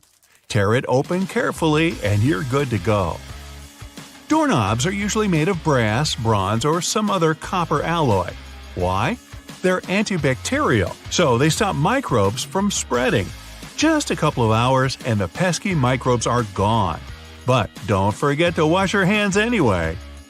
Bottles have long necks for a reason. Hold the neck, not the bottle, if you want to enjoy a cold drink. 2 zips too much? Maybe. But they come in handy as a clever anti-theft device. Just lock them together. Now no one can open your backpack. Don't have a lock on you? You can also tie them together with some string or even just a paper clip. Anything to slow those pickpockets down. That tiny little button on the back of a shirt collar is used to hold your tie in place. You don't want your tie trying to escape back there. Shoe manufacturers care about their customers. So most running shoes now have a special anti-blister system pre-installed. Sounds intense, but it's basically just that extra hole on top of your sneakers. Make a loop with the extra hole, inserting the lace backwards. Cross your laces and put them through the loops. Now pull the laces down to lock your foot in place. Now run. You'll find silica gel packets when you buy bags, shoes, even some snacks. Don't throw them away. They soak up excess moisture, so anytime your shoes are a bit damp, chuck a few gel packets in there overnight. You might have been using your shampoo wrong this whole time. Really? Here's the gist. Don't apply it to your hair. Just apply it to the roots. The foam you create will trickle down on your hair anyway. Notebook margins aren't for taking extra notes or practicing emojis. They were invented to protect people's work. People used to live with a lot of hungry rats around. The rats would nibble at the paper, eating people's work. They put the margin lines there to let people know to start their writing further from the edge, so it's not lost to a hungry rodent. Solo cups are the key element for any barbecue party. But these red cups are even cooler than you thought. You can use them to measure liquids. The bottom line equals 1 ounce, the second line equals 5 ounces, and the third line equals 12 ounces. If you like milk on your tea, try this tip out next time. Pour it from the other side of the carton. It sloshes around less and it's easier to control. Car headrests are all about comfort, and detachable headrests are all about safety. If you pull the headrest out, you'll see 2 sturdy metal bars. If you ever get locked or trapped in a car, you can use the bars to smash the window and get out. Women's shirts have their buttons on the left, even though about 85% of people are right-handed. It would make way more sense to have them on the right. The thing is, back in the day, wealthy women had maids to help them dress. So, for them, the buttons on the left made things much easier, don't you know? The tab on your rearview mirror does have a real function, people. It holds your air freshener, your huge fuzzy dice, maybe a big smiley emoji. But it's actually a switch between day and night mode for your mirror. When it's dark out, the night mode blocks the glare from the car behind you. The McFlurry spoon has a square handle on it. It gets attached directly to the ice cream machine, and the ice cream and toppings get mixed in together, right in your cup. It saves the employees loads of time, plus it saves water, because they don't have to wash the machine after each one. Wooden hangers are so hot right now, they could burn up your clothes. Nah, not really, but they look better and are more natural. But there's another reason to use them. They're made of cedar, which is a natural moth repellent. Bonus tip? Add some dry orange peel to your closet. No moth is ever going in there again.